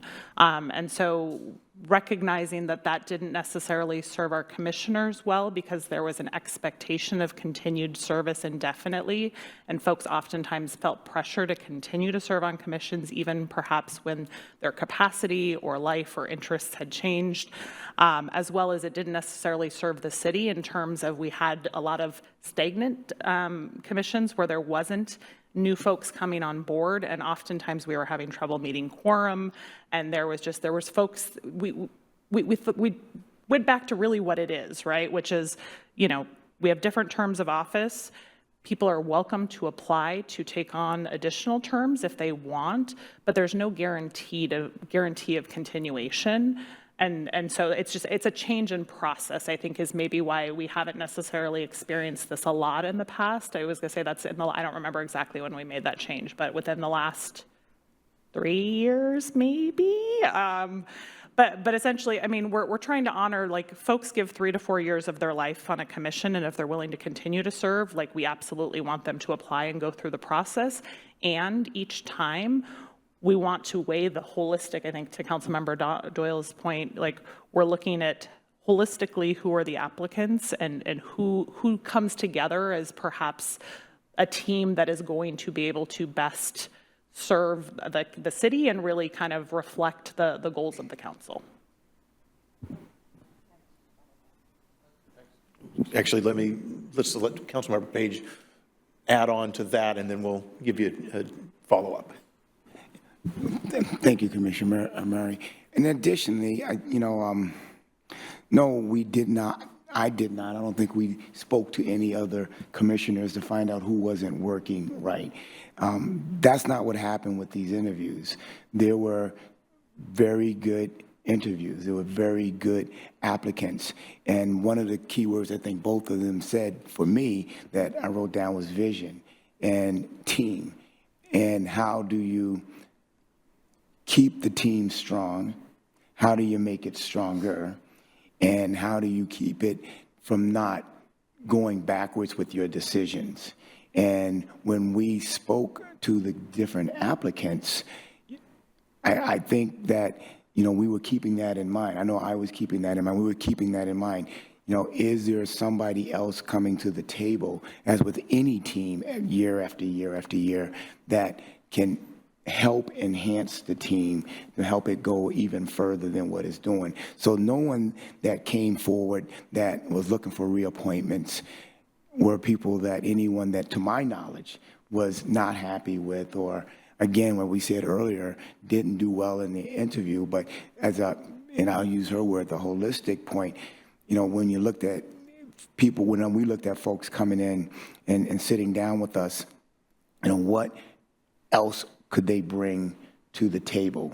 And when you're looking to form a team or continue to build or rebuild a team, not because the team isn't functioning well, because you want that team to continue and improve, then, you know, you look at all of those various different things that are being brought to the table by those individuals. And that's how we really came to that. And I'll be honest with you, you know, I was a commissioner. I think many of you were commissioners. And, you know, maybe you speaking to the point where back when you was a commissioner, there was no expectation that you was going to have to sit in front of somebody and restate your case. That wasn't the case for me. When I was a commissioner and my term came up, I knew that I was going to have to come before the committee and compete with those that wanted my seat, not because I was doing anything not right or wasn't making the commission, you know, helping them reach their goal, but because that was the plan.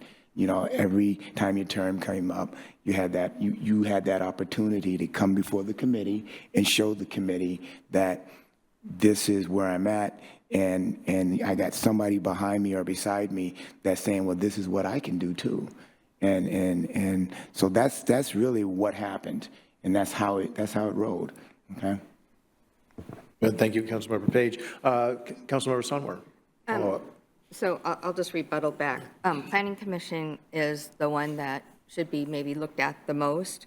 I know you added a new builder to the Planning Commission, so we have to look at what that brings, and they're local here as a builder, but I'm trying to apply some of the logic, and I don't understand holistically. Maybe I'm just understanding it wrong, but I'm thinking of RPAC, and you want to build that team, but we have a city organizer. We have 2 at our meeting. We have a yearly goal map. We're limited on what we can do, and there's certain expectations. Not everybody's going to get along all the time, but at like our last RPAC, we had a really good debate over stuff, and everybody's very respectful, and I've always seen that on our board. So at one time, we talked about increasing the size of the board because we had so many good people out there, and we haven't talked about that since. And so it sounds like the new expectation is if anybody's been on a board for a long time, they're going to be taken off, because I never agreed with that policy. I'd rather have a bigger board and include more people than limiting and telling somebody they can no longer participate when they're doing the expectation of their job, and it's not their job, it's volunteer work, of coming to all the meetings and different things like that. Thank you, Councilmember Sonmore. Who's Councilmember Doyle? Yeah. Okay, thank you, Mayor Pro Tem. As the newest council member, I think in a lot of ways have the most objective vantage point with which I approach this process, because I don't know most of the people on the commissions. I don't know how long they've been on there, and that was not one of the variables. One of the question that was posed to us was not, what do you think of the people who are currently on there, and how long have they been on there, and what do you think of that? The question that was posed to us was, these people are up for a new appointment or a reappointment. Choose the best people. And I feel like we did that as we were assigned, and we chose the best people from among many candidates. So the history and who has been on boards before and how long was not a factor, because that wasn't part of the question that we were tasked with answering. So I think we answered the question that we were asked. Thank you, Councilmember Doyle. Councilmember Page. And I think, and I have to say this in all due respect, you know, you know, the comment regarding the new policy about, there is no new policy. There was no new policy. You know, it was exactly what, you know, Councilmember Doyle said. So, you know, there was no new policy about, well, if you've been here for too long, we're going to get you out. You know, someone said that to me today and said they were told this. And I told that individual when they called me, no, that's not the case. I don't know where you heard that from, because that's not, that didn't happen. That didn't come up. We didn't sit down and say, well, you know, the folks that's been here too long, we got to figure out a way to get rid of them and put some newer people in there. And I think that, you know, when we make a comment like that, you're doing not only the committee a disservice, but you're giving the various commissions and boards a disservice of how we value what they're doing, what they've done, and what they're going to do. Okay? Thank you, Councilmember Page. Any further comments, questions? Councilmember Murray. Thank you, Mayor Pro Tem. And I appreciate the questions, and I think it's, you know, good to make sure we all have understanding.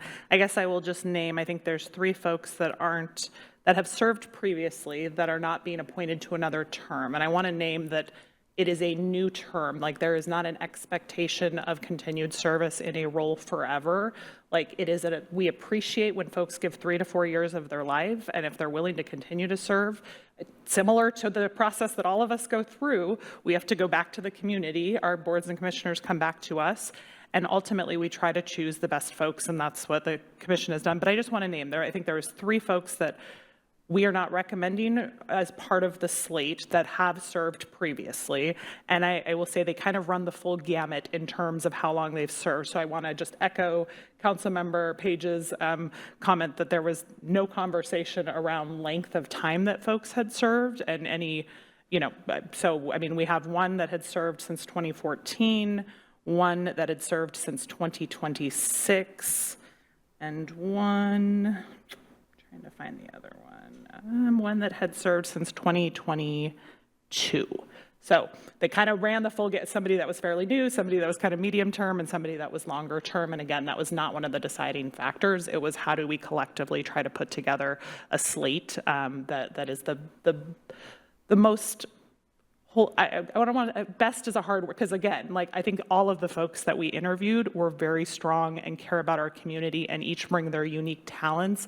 I think it's trying to put those talents and passions together in a way that best drives our vision as a council forward through the commissions, and that's why we made the recommendations that we did. Thank you, Councilmember Murray. If there's no further comment, Councilmember Sonmore. So we need to, I'm hearing both about the new policies, so I'd like to look into that just so I know. And so, Aaron, you're saying no? Oh, I thought you said earlier you did, so. Oh, okay. I thought you said we had talked about new policies about limiting people. And so, okay. So there is no new policy, good.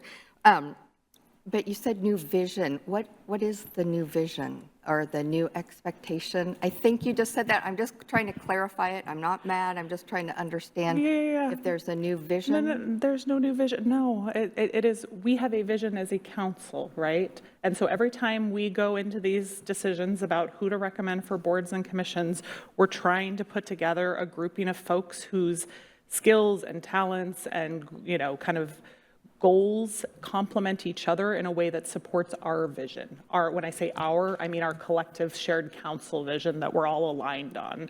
So there's no change in vision. There's no change in policy. Like, there's nothing around age. I guess I don't know. I feel like maybe, I don't know, like, if I've been unclear, and apologies that if I have, but yeah, maybe Mayor Pro Tem Wall, who's been through this process many times with me, wants to speak on it. Yeah, I think, and perhaps what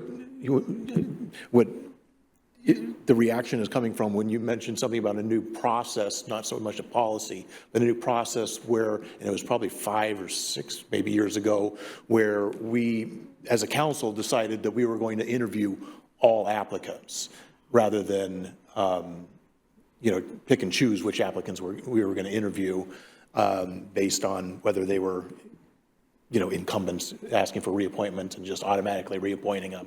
And so we collectively decided that we were going to interview all applicants at that, several years ago. So I think that was the new process that you were kind of referring to in your comments previously, if I'm interpreting them right. Yeah. Thank you. Yeah, okay, thank you.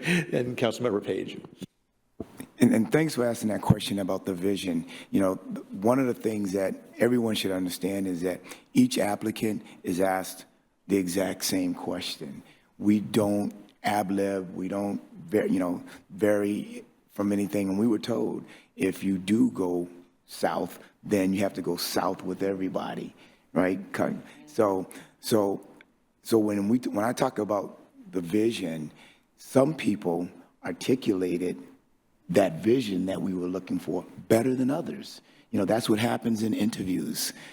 People sit down and whatever it is that makes them flow, that's how they flow in an interview. And some people, just knowing what our vision was as a city and what their vision is as a resident, was articulated better than others. And that's really what makes the difference in any interview that you sit down in, whether you're the interviewer or the interviewee. And that's how that happened. Thank you, Councilmember Page. With that, I think we can wrap up comments. I will just say, all of us have served on this at one time or another. We appreciate the work that you guys put in on the committee and the recommendations you're making. I know it's a lot of hard work, and I think the discussion has to do a lot with making sure that we find a place for everybody somewhere, somehow. So those that weren't appointed, I think we're really interested in making sure that they continue to be engaged and involved and find opportunities such as community ambassador program, or other ways that we might be able to plug them into our community. So with that, I will entertain a motion to approve the City Council Board and Commission Interview Committee's recommendations for the 2026 boards and commissions as presented. Councilmember Murray. Thank you, Mayor Pro Tem. I move to approve the City Council Board and Commission Interview Committee's recommendations for 2026 board and commissions as presented. We have a motion. Do we have a second? Councilmember Page. All right. With that, any further discussion? Seeing none, all those in favor of the motion, please say aye. Aye. Any opposed? And the motion passes. Thank you very much. Again, thank you for your work. Right, so with that, we are moving on to the next agenda item, which is review and vote on ordinances adopting modifications of the Mountlake Terrace Municipal Code Title II. And with that, we have Carolyn. Thank you, Mayor Pro Tem. I'm here tonight to provide some updates to the Title II changes that we discussed last week. And I want to thank Jennifer for getting this done so quickly, as she's getting ready to leave us for vacation in July. So she wanted to make sure that we got this updated and to you soon. So thanks, Jennifer. And so before you, in your staff report, she has outlined the various changes that you requested in each of the sections, and we addressed all of your comments. I will say that there is one outstanding issue for you to decide on, and that is whether you would like to have a council liaison on the Planning Commission. There was some discussion about it last week, and I don't think we formally decided. Right, Councilmember Murray. Thank you, Mayor Pro Tem. I will weigh in on my thoughts. I think we absolutely should have a council liaison to the Planning Commission. I actually have asked in the past. I think it's fascinating that we don't, and I actually don't know the history there, and would love to hear it if there is any history that maybe folks have been here longer than me are willing to share. But it seems like the body that meets twice a month on our behalf and is involved involved with an incredibly important body of work that we do, it seems like a miss for us to not have a connection point directly bringing back information to us as a body about what they're working on, what the discussions are, et cetera. And also taking things that we're hearing here back to the Planning Commission as well. I mean, we hear, I was gonna say, some of our most regular public comments are around things planning related. I don't know how often, if ever, that communication filters back to the Planning Commission. And so I think in terms of better connectivity and communication, and I don't understand why we wouldn't, but I also am willing to hear perspectives that are not my own. Thank you, Councilmember Murray. Any follow-up discussion on that item or any other items? I have a Councilmember Page. on another item. And as far as the ordinance, I know one of the things that we talked about last week was all boards and commissions meetings being available for view, just like the Planning Commission, City Council, and the DEIC. Is there a reason why it's not in one of these sections here? Are you talking about videos? Yep. Yeah, that wouldn't be recorded in an ordinance. It would be more of an operating procedure. I didn't hear you. That typically wouldn't be included in an ordinance, but it would be an operating procedure. Okay. And the other question I have is, the mission statement was removed to be consistent with other boards and commissions for the DEI. Can you explain that? Sure. I'm going to hand this over to Jennifer. Yep. That was just for the point of consistency. All the boards and commissions have a mission statement, and so we can either put every mission statement in all or take out the one that was in there. It was simply for consistency, since we're trying to standardize all the commissions. Aren't all the mission statements, I haven't read all the mission statements for all the different boards and commissions, but I would think that each of those mission statements were unique to that commission and not a standardized mission statement. So why would it not be present, and why would it be taken out? I mean, Again, why does it need to be consistent? I don't understand why it would need to be consistent, because they're all different. I think what Jennifer's trying to say is that in the code, we didn't have mission statements for other commissions. So either we can add all of their mission statements to the code, or we can remove the DEIC's mission statement. Okay. Well, I guess my reply to that would be, was prior to the DEIC, there was a lot of things that the city didn't do because they just didn't do it. And then the DEIC came along and a lot of things changed for the better. So, I would recommend that everyone's would be present in the code and not this one taken out, so that for transparency for all of the different boards and commissions to be seen. Explain that. Sorry, I missed what you just said. I'm saying that, if the reason why it's taken out because the other boards and commissions don't have theirs in the code, my response to that is, so what? Put them in the code. I mean, there's one or two ways you can be consistent. Take the DEICs out, but, it was there for a reason. So, or you can put everybody else's in for the same reason, for consistency. It's not creating any more work other than putting it in there and then having it in there, right? Thank you, Councilmember Page. Councilmember Matsumoto Wright. Could it just be changed to, if they have a mission statement, that it will be written in, but if they don't, they don't. It just makes it easier that way. Sure, if that's the will of the council, we can go back and add the mission statement for each of the commissions in the appropriate section of their commission. Only if they have one. Right, yep. Councilmember Doyle. I think they A, should each have one, and B, it should be in there in the code. So I agree, we shouldn't take this one out because it was different. They should all have one in the first place, and I think it should be in the code specifically, because they all are different, and it's okay to call them out. We're not taking it out. We're going to leave it in. Right, so, right, but Councilmember Page's point that was that the DEIC one was removed to be consistent. And yeah, I'm just saying they should all be in. Yeah, If they have one. yes, Because they if should you- each have one, and they should all be in. Right, if they have one, it could be in there. If they Yes. don't have one, it is a huge, I don't know how long it took you to do a mission statement just for DIC, but I've done mission statements for I don't know how many other organizations. It is, I can't believe for just a one-sentence thing, it can take months. Well, I can tell you about the DEIC mission statement because the city gave us our mission statement. And as the commission grew and developed and understood what their role was in the city, then we realized that the mission statement did not really truly speak to what the expectations of the council was of the DEIC.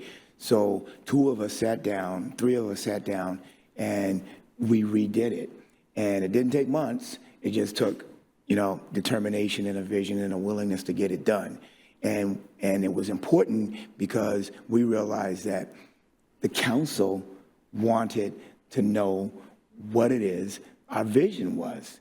And personally, I would want to know what the vision is of any of the commissions and councils and how it relates to what it's going to do for the city. So I think that if they don't have a vision statement, they should have a mission statement, then they should have one. And they should work to have one because it's important to have one.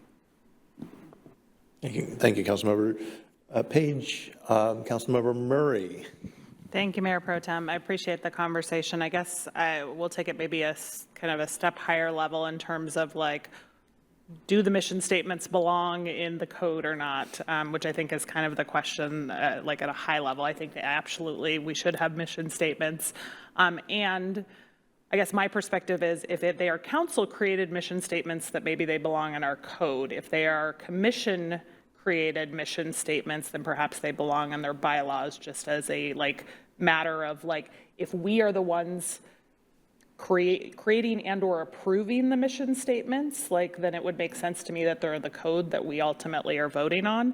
If we are giving the commissions the power to create or edit those on their own, which I know was some of the conversation and one of my questions last time around, when do commissions bring decisions back to us and when do they not bring decisions back to us, then it would make sense to me that we don't put it in the code so that they have flexibility to make those changes as commissions evolve. And so I think maybe that's kind of the question. I think it's where is the decision-making lie? Because if we put it in our code, they have to come through us to make any changes. If we put it in whatever they're kind of, I don't know, the bylaws is that the right word for commissions? If we put them in their bylaws, then that is a conversation that they can have outside of having to come to us through a formal process. So I mean, I guess maybe I would just ask folks if that context makes sense, do we still want them in the code? Because that provides less flexibility, which I can see pros around, but I can also see cons around. So I guess I don't have strong feelings about this, but I just think from a procedural perspective, I think understanding differences in decision-making and flexibility, that including it or not including it would create. Sorry, it's late. Yeah. Thank you, Councilmember Murray. Yeah. Councilmember Sonmore. Since this is on our consent agenda for next time, can we just take it off consent so we have more time to discuss it? It's a review and vote for tonight, but certainly we can, there's a couple ways we can move forward. We can either amend the current motion, which would be to adopt the ordinance as is, and add some language if you'd like, or we can take your recommendations and make changes and put it on the agenda for next week, or July 2nd. Yeah, and just to clarify what I think Councilmember Sonmore is looking at is a staff report where it was 2 weeks ago intended to be put on the consent agenda, tonight's consent agenda, but in fact we pulled it from the consent agenda tonight because we wanted to have further discussion so that we could vote on it tonight. So with that, and just to clarify, I think what I was hearing Councilmember Murray saying is and maybe others, is what we should include in the code is the purpose of the board or commission, but not necessarily mission statements, and allow what I think Councilmember Murray is pointing out is allow, if each body has their own mission statements, that can be part of their operating procedures or their bylaws or whatever they incorporate that doesn't need to come back to, for instance, if over time things and direction changes, they would need to go and change code and come back to the council to change the code to be able to amend, let's say, the direction or vision or future of where they want to go, if I understand the point correctly. Okay, thank you, Councilmember Murray, good point. Point well taken, or whatever the right term is. Any further direction as to what we want to do as far as mission statement / purpose in what's presented tonight? Well, I understand your point. I guess, since the DEIC was established in 2020, there was, things asked of that commission that was, different from other commissions. And one of those asks from the council was a mission statement. And that's how come it had to be, that we had to sit down and come up with one, because as the council saw the commission changing and doing things and asking things, and as the commission saw things, we were asked to clarify in a mission statement. And that's how it wound up in the code. So, and I think that's important. I think that's an important point. I also think that it's one that there's nothing wrong with, in my opinion, and I'm not a part of the commission, but I think there's nothing wrong with, if it needs to change in time, it's important for the council to be part of that change, and for them to be able and feel that they can come forward to the council and say, now we have gone in another direction, and at the will of the council, this is why we want to go in another direction. Can we change the code? I think that's a fair and noble ask, of us to them and them to us. Thank you, Councilmember Page. Any further comments? If not, let's get a poll of where the council's coming from on this specific question as to whether or not we want to include mission statements, which would require us to postpone adoption, or we can adopt without and just transfer. Okay, so the question is whether or not we should include mission statements in each of the boards and commissions based on what they currently have, and if they don't have, then they don't get included, right? And so then the question is the will of the council on specifically including the mission statement, purpose of the board or commission in code or not. So, Councilmember Murray. Thank you, Mayor Pro Tem. I'm going to say yes and. Here's what I think would be helpful given kind of where we're at in the process. I do think it would be helpful to have a purpose or mission statement included for each commission. And I think that there's work to be done to do that. Like, I would not want to approve that as code without being able to read and ensure if we're putting it into the code, I want to make sure that I agree with whatever we're putting in, right? So to me, that sounds like a body of work that needs to be done. So I guess where I would land is I would propose that we move forward with the amendments as presented, which doesn't currently include a mission statement or purpose, with the then takeaway that, over the next year or whatever, that we work as staff and council and commission to make sure that we have clarity of purpose or mission statement to bring back and to then amend the code to include in the future. So that would be where I would land in order to be able to move forward the changes that we are putting forward, which there's significant changes outside of this piece. that I would love to move forward in order to have them in place before our new commissioners come in July 1st. But agree that I think it would be very helpful to have clarity of mission and purpose for all of our commissions. And I think putting that as a body of work for each of them this coming year is something I would fully support. So didn't answer your question exactly, but that's where I would land ideally. Thank you, Councilmember Murray. At least that allows Jennifer to go on vacation.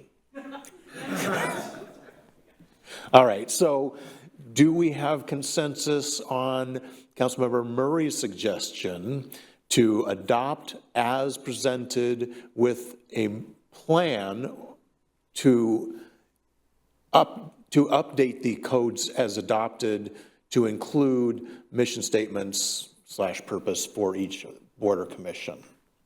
Councilmember Doyle. I do agree with the yes and, thank you.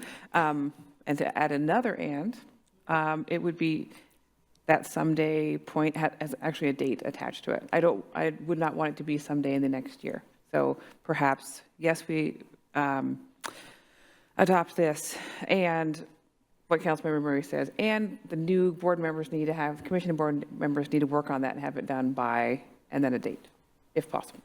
Thank you, Councilmember Doyle. Mayor Pro Tem, may I interrupt? Our attorney, Hillary Evans, has her hand up. Oh, thank you, thank you.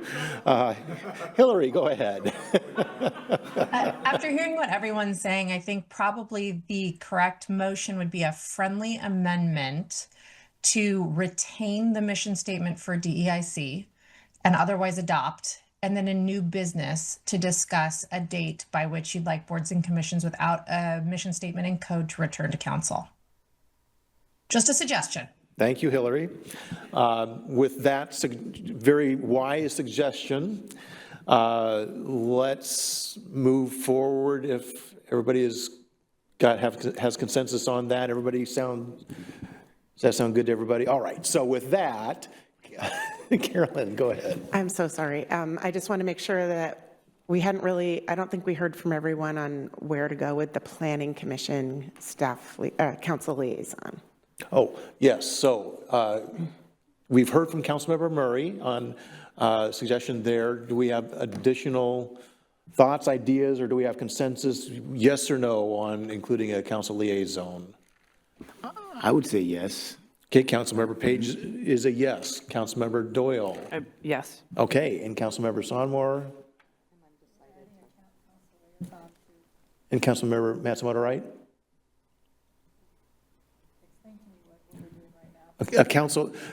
Whether or not we have a council liaison on the Planning Commission. Well, without going into a whole lot of, the Planning Commission is really quite different from any of the other commissions.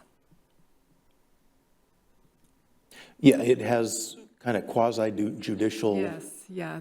And it's almost like sitting here on the council, except for they're not elected. Yeah, it is a different decision-making body from the other boards and commissions in large part. And so I'm speaking as a former planning commissioner, I'm trying to imagine what my role, if I were to say be a liaison on the planning commission, trying to understand or think about what would my role be, because it's a less discussion and more formal process, I guess, if you will, than most of the other boards and commissions. And that's not to say that we shouldn't have a liaison. That's just, I'm not sure what the role of a liaison would be. And isn't it true that if we were to sit through some particular planning commission meetings, we could not vote on that same thing when it came to the council? That could be a concern. Hillary, do you want to weigh in on? Happy to. Generally, what I see is a liaison to Planning Commission is a non-voting liaison, and their role is more like a staff member, staffing Planning Commission, giving advice when called upon, and reporting back to council. Thank you, Hillary. Councilmember Page.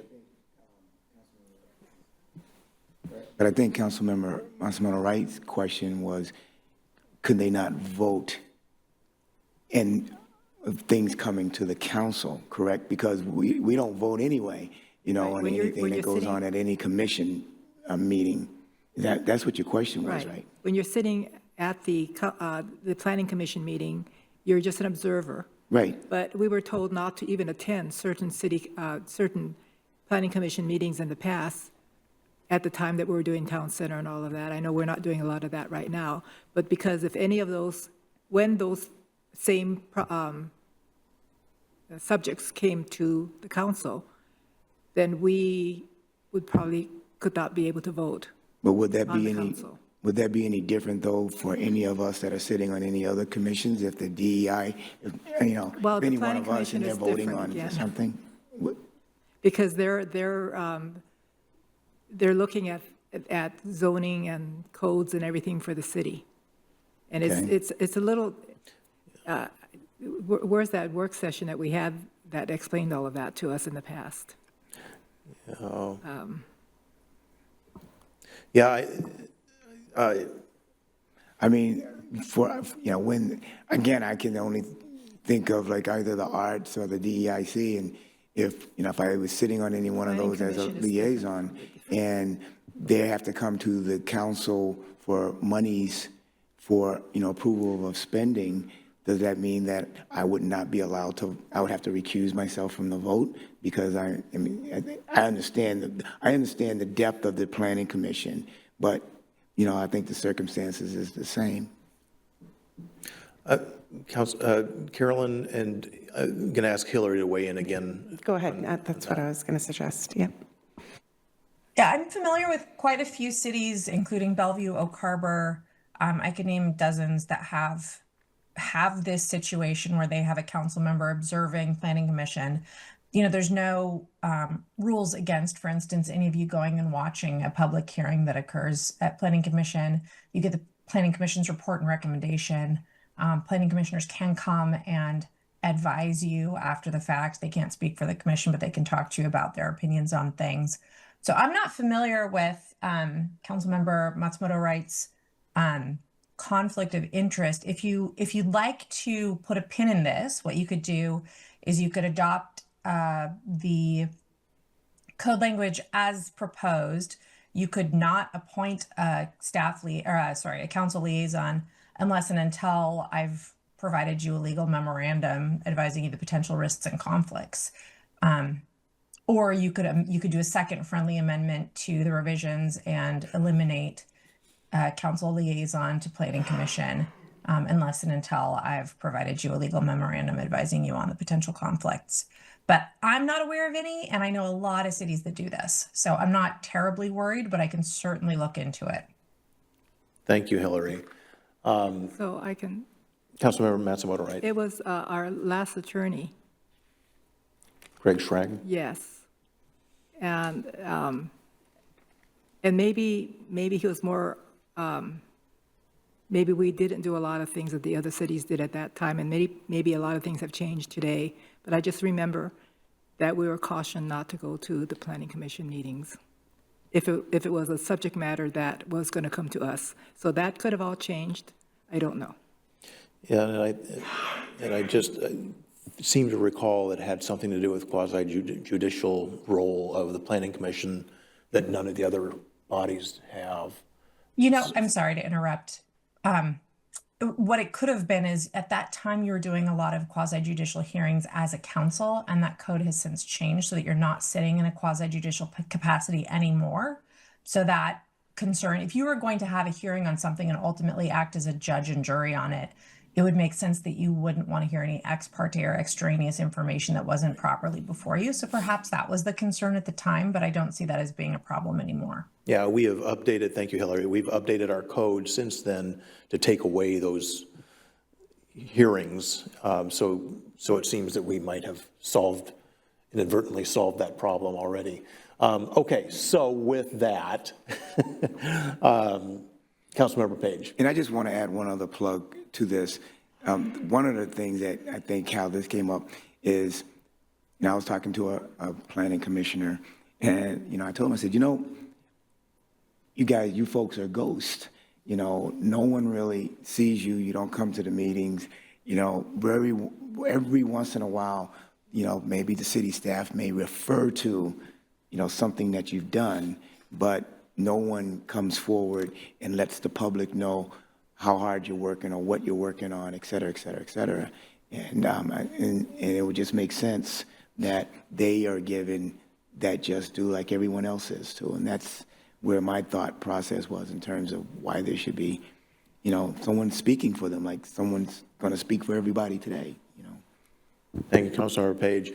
One footnote I will add is, before we consider whether or not we really want to do this, is how many more meetings you will be adding to whoever's being the liaison, how many more meetings you're going to be adding to your schedule.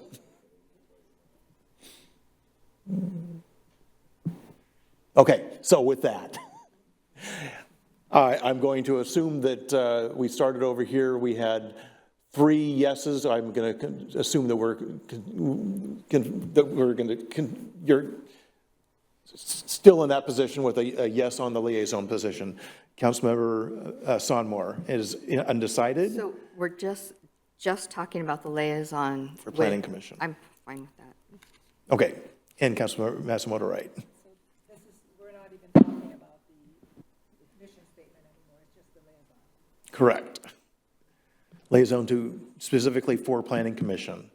Looking for consensus on that. We have, it appears, a majority. I'm assuming that we're all, we can find consensus on that, and that's not going to be a huge problem.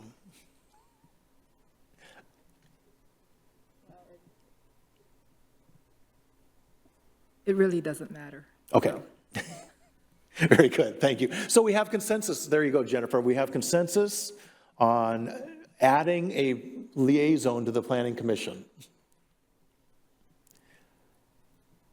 That would be a friendly amendment, we'll assume, correct?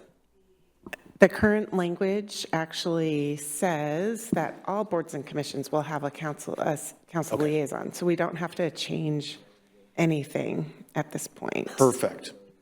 All right. Councilmember Murray.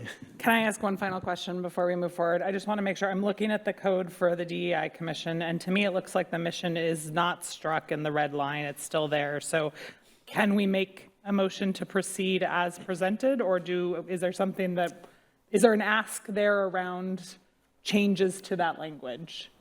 Or am I reading it incorrectly? It doesn't look like it's redlined to me. It looks like it's still in there. I believe that if you look at the clean version, the red line was from last month or last week. Okay. And in the clean version, which was made for today, the mission statement is not there. Okay, so we do need to include that if we wanted to keep that as part of the language. Yes. Okay. It's called a mission statement in there?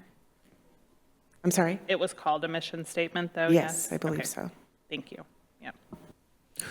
Okay. Thank you, Councilmember Murray, for that clarification. So with that, I would be entertaining a motion to adopt, let's see, the first round of ordinances as presented, repealing, amending, and adding certain chapters to Entitled 2, with the additional direction to further review and bring back to council by a date certain to add mission statements / purposes for the board or commission to the code by, say, 3 months, 4 months? Maybe look for direction from staff on how long we think that might take for. Yeah, I would say 4 months would be reasonable. I think we have new commissioners sitting on some of these commissions, so we'll want to give them time. So 4 to 6 months. Okay, why don't we say by November? End of year. End of the year. Okay, let's go with end of year. Very good. So, looking for a motion. Thank you, Councilmember Murray. Go ahead. Thank you, Mayor Pro Tem. Can I just go so moved? You said it very eloquently.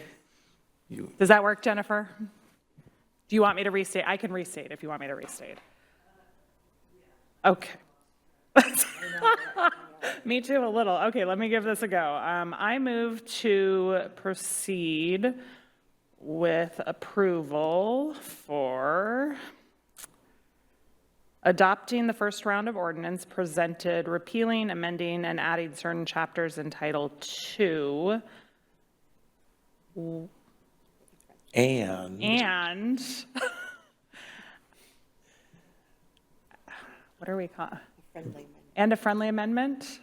No, actually just giving direction. And giving direction. Having, and bringing, having staff bring back to council by the end of the year a direction on adopting mission statements, purposes for each board and commission. Does that sound? I think Hillary wanted us to do that in new business. What's that? Okay. I think we could either, I think you could just approve it as is, and in new business, we can bring this up, that providing direction to staff. Yeah. So that we can have a clean ordinance. Unless you want something amended in the actual ordinance, then we would amend the motion. Do you need? So are we saying that we're going to go ahead and remove the mission statement, the DEIC mission statement? If you would like that added now, then you would make an amendment now for that. And we'll update it when we do the ordinance. How about we start here? I'm going to move to proceed, as I just stated, with just the clean amendment, and then we can go from there if we so choose.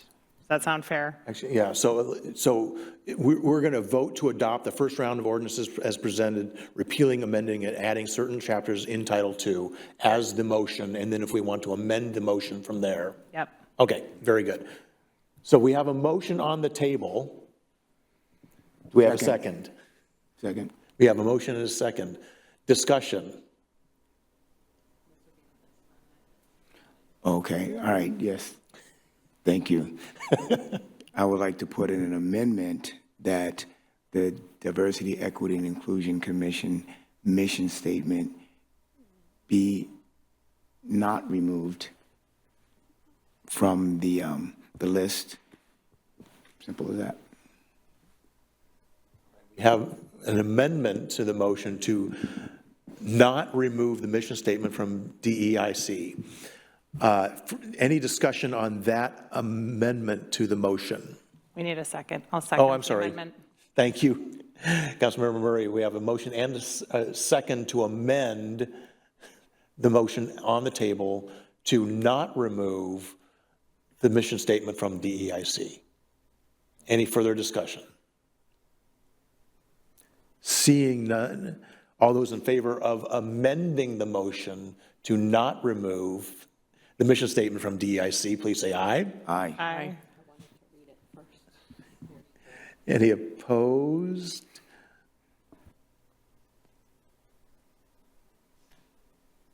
Sorry, I didn't feel like we had the chance to look at the, what was being changed in real time, so it's fine. Okay. So the motion passes to amend the motion that's on the table.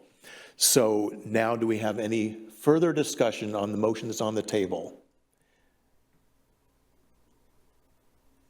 No other amendments, suggested amendments or discussion? If not, I will call for the question. All those in favor of adopting the first round of ordinances presented, repealing, amending, and adding certain chapters in Title II with the amendment to not remove the mission statement from DEIC, please say aye. Aye. Aye. Any opposed? Motion passes. We have adopted the changes. Jennifer can go on vacation and rest easy now. Well done. Okay, with that, I believe we have made it through the majority of our agenda here. Well done, everyone. So moving on, we now have the city manager's report. Carolyn. Okay, thank you. So just a reminder, we do not have a meeting next week, as many of you will be at the Association of Washington Cities Conference. Oh, we And don't have a meeting? We canceled the meeting? Oh, okay. Yes. Awesome, I guess. It's canceled. I mean, you're welcome to come, and you'll have the room to yourself. Okay, and then on July 2nd, we thought we could host an appreciation reception for all our boards and commission members at 6:30 before the meeting, and during the meeting, have council liaisons give a certificate of appreciation to those who are departing. Does that sound reasonable for people? If you would not like to do it, just please let me know. I think we should do it, but I'll make my comments under my board's Okay. commission. Great. Also, just wanted to recognize that tomorrow is Juneteenth and City Hall will be closed, and wanted to thank everyone for attending our Juneteenth event last Sunday. It was a beautiful day. We had some wonderful music and resource groups and panelists, music and food, and about 350 people came to the event. So thank you, everyone who was involved with that. There's a lot more Juneteenth events occurring over the weekend in the region, so be sure to check the news for that. And tomorrow, the pool will also close for annual maintenance, and it will be closed until June 26th. I also wanted to remind folks that there's a public meeting about the Main Street construction project next Wednesday, June 24th at 6 o'clock at the Lake Ballinger Center. And we're encouraging community members to take 2 online surveys that are on our website. If you hit the button on the front page for public surveys and town halls, you'll see them. One is about how we can conduct better public meetings, and we really want your feedback on that. And the other is about building design. So that one's is really fun because it's all pictures and you get to just select the designs you like and give us your feedback. That will go into our new design standards. And tomorrow is also the last day of the Chamber's FIFA Passport program. The City Hall was part of that. We gave out about 50 passports, and so folks have until tomorrow to finish getting their passports filled out. And there's more information on the Chamber's website about that. So I think that's all I had. Thank you, Carolyn. Do we have any questions? Councilmember Sonmore. I do have questions. I don't understand all the surveys. Is this like our 20th this year on surveys? I've never seen so many, and it has me concerned if you're using a survey for design standards. That's really got me concerned, because those design standards should be coming in front of council for us to completely understand them. I know we have a lot of meetings with the public, but we're not educated on some of that stuff that's gone out to the public. I think those presentations should come into the council first. And the design standards, it's a really big thing. And the council really should be educated on shadowing of buildings, wedding cake buildings, all the different design standards that we had gone over years ago. And sometimes it seems like council gets dismissed, and we're not getting a lot of the information I think we should. So I'm just trying to understand, why don't you ask us how we could better do public meetings first, and then tell us what's going to be in those surveys instead of just sticking them out there? I don't understand the purpose of all of them and what you're doing with everything. And a lot of times council's passed over on what's going on in some of the meetings like I've never seen before. And so the transparency there, I think, is a little disturbed, like it's changed quite a bit. And those are my on some of the meetings that are taking place, such as the Main Street. Does the council, do I, and I won't talk for everybody, why aren't we presented that presentation before it goes to the public?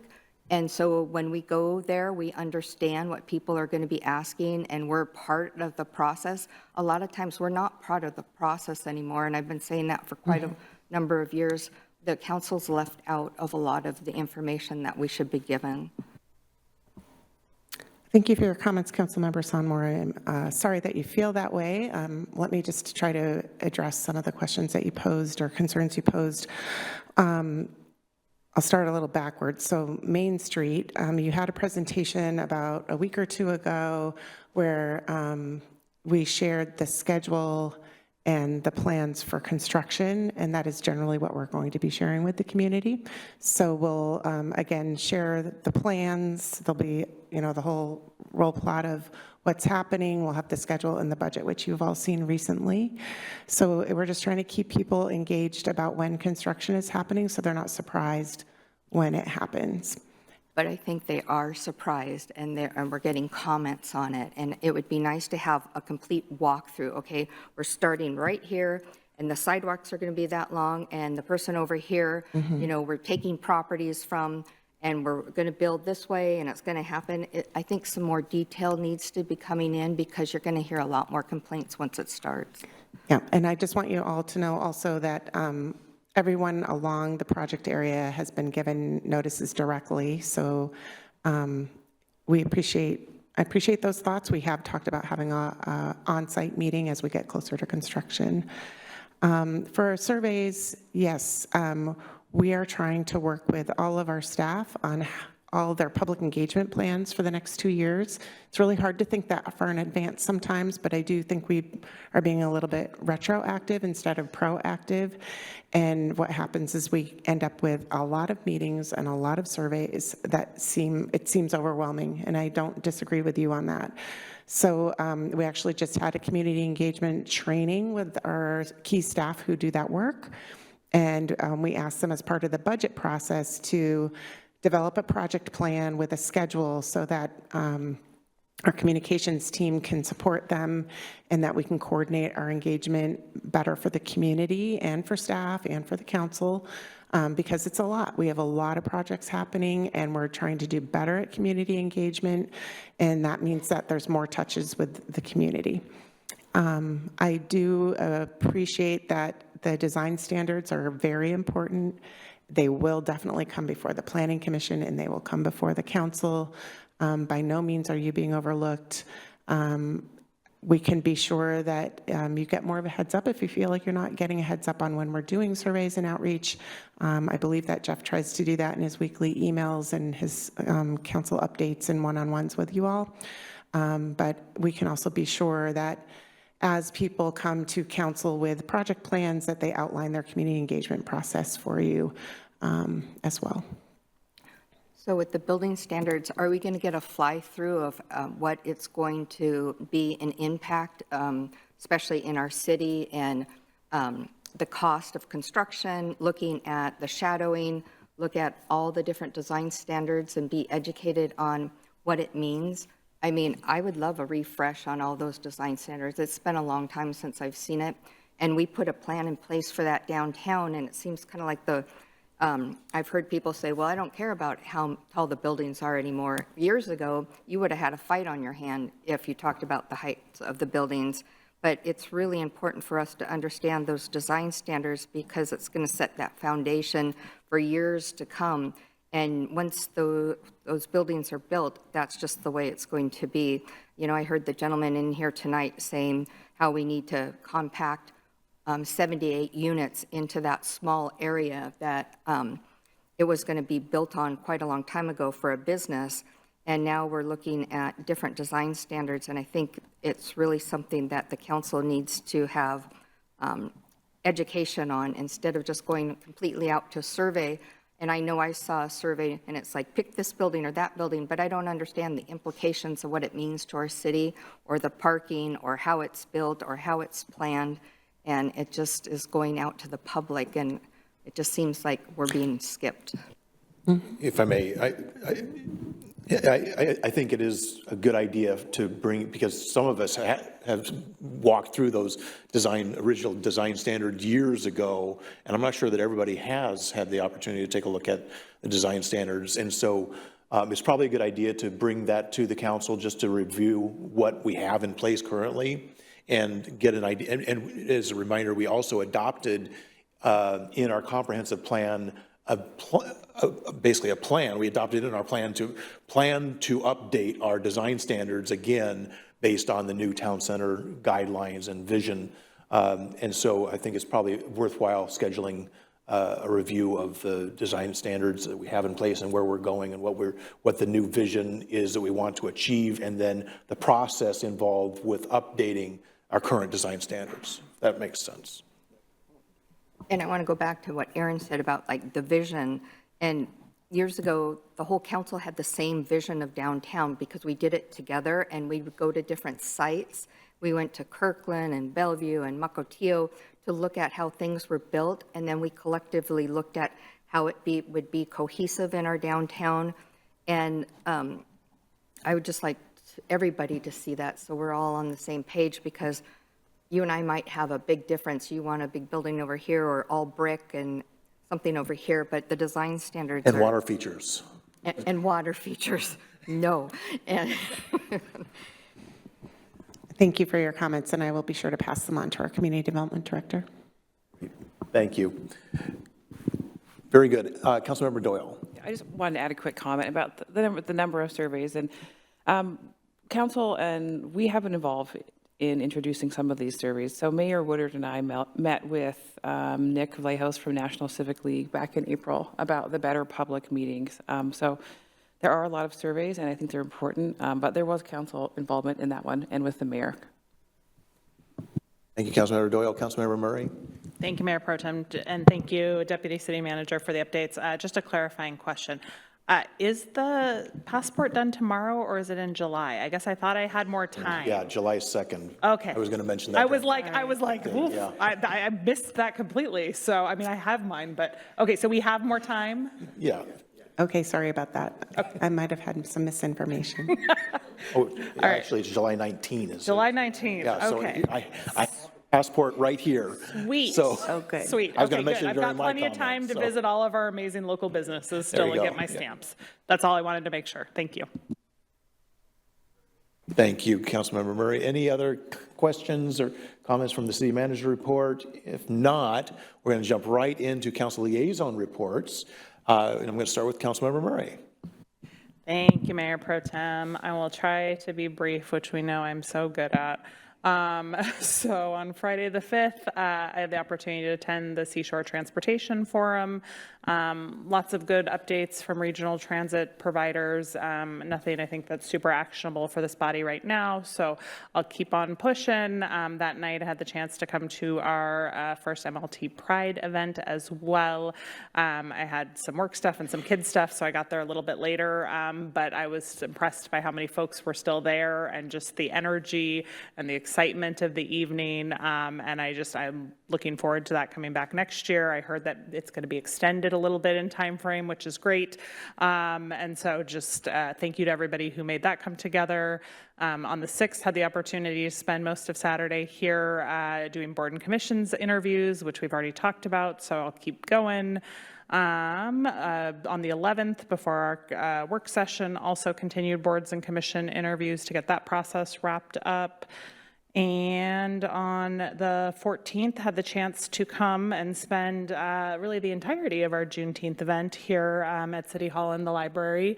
And just, again, it's so exciting to see all of the vibrancy that is coming into the space through the event programming that we're doing and the different folks that are coming into our community or who are coming out from within our community for these events.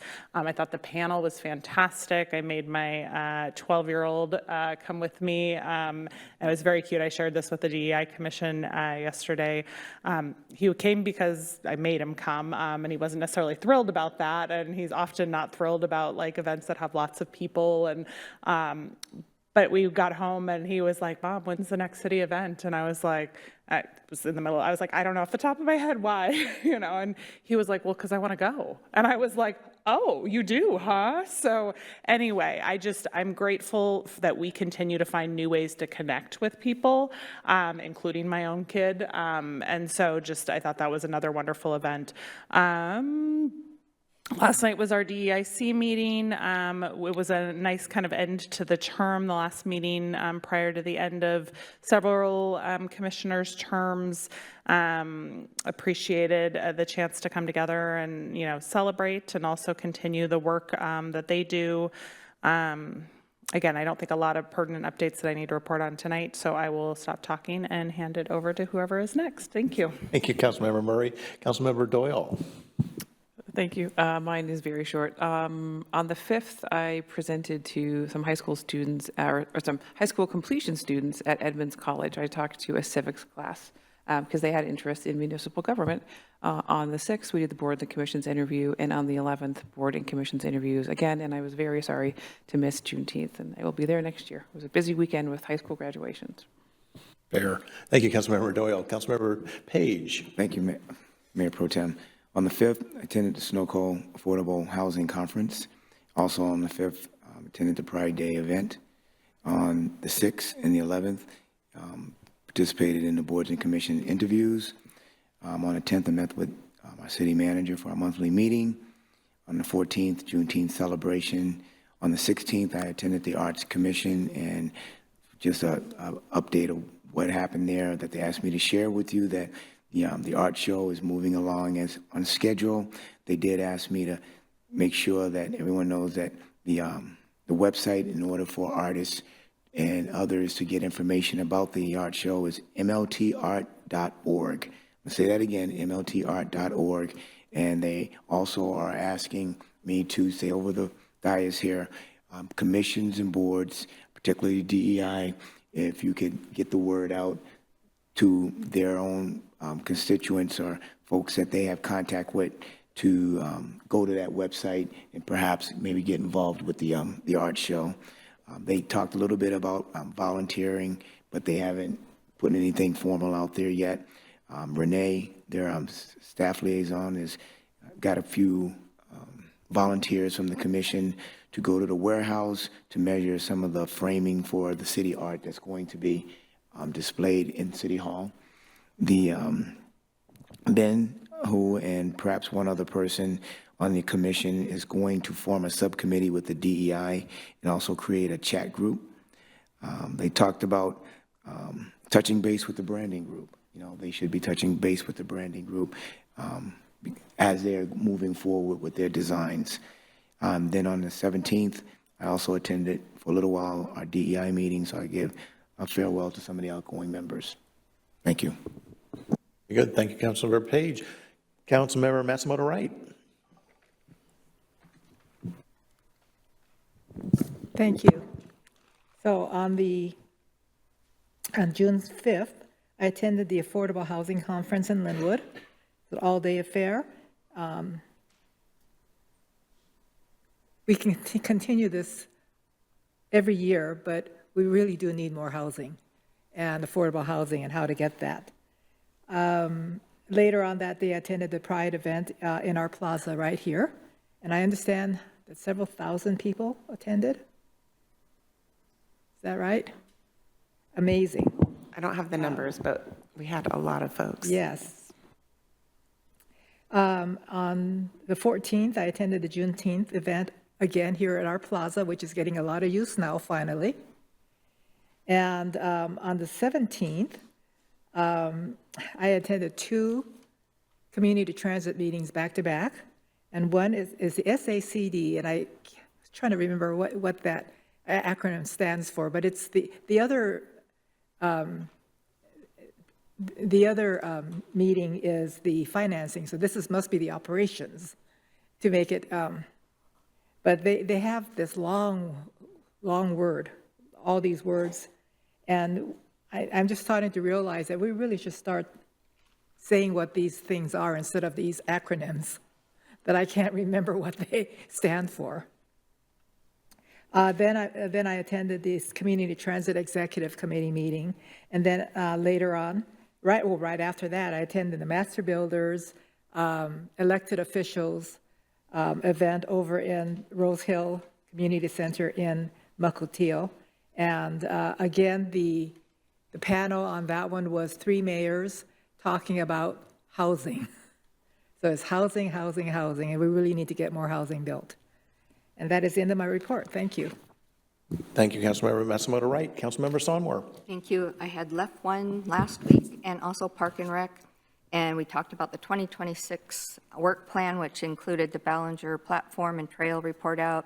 Veterans Trail project is completed and the firefighters park playground equipment has been ordered. And the tree board update, just to let you know, 2 sequoia samplings were donated by a community member.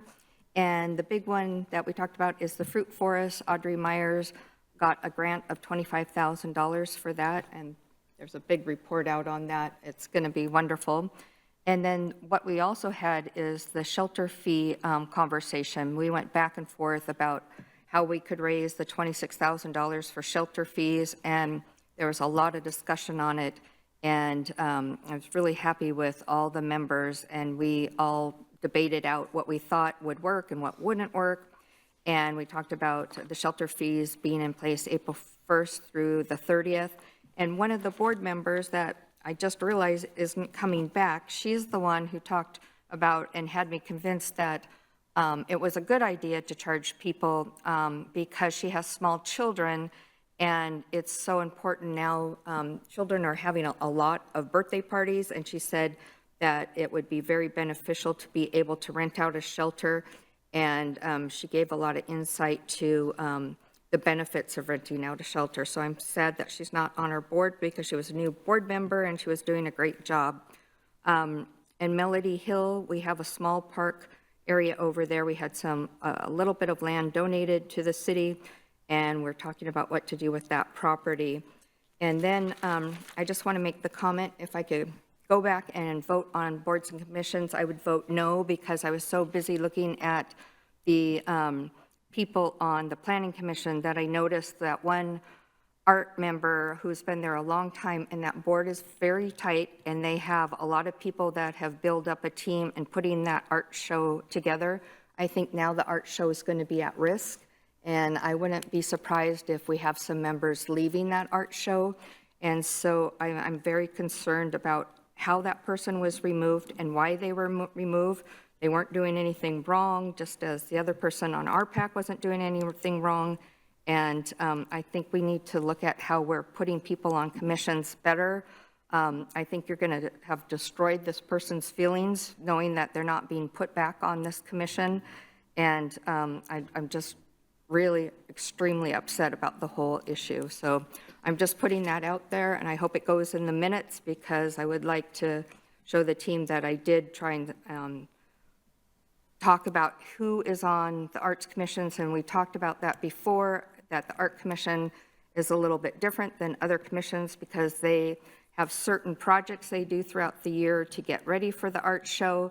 Having been on that commission, I know what they do, how they do it, and they have formed a strong team, and I think you just broke the team. Thank you, Councilmember Sonmore. I guess that leaves it to me. And on the 5th of June, I got my drag show. Your what? Drag show. Oh. The Pride Month, our Pride event. And we had our drag show. So it was something I've been asking for 4 years now. I can assure you he has been asking for this. Go to P10. Yeah. So anyway, but a deep thank you to our staff, and particularly Andrew Applewick and DEIC, for making our Pride Month event come about.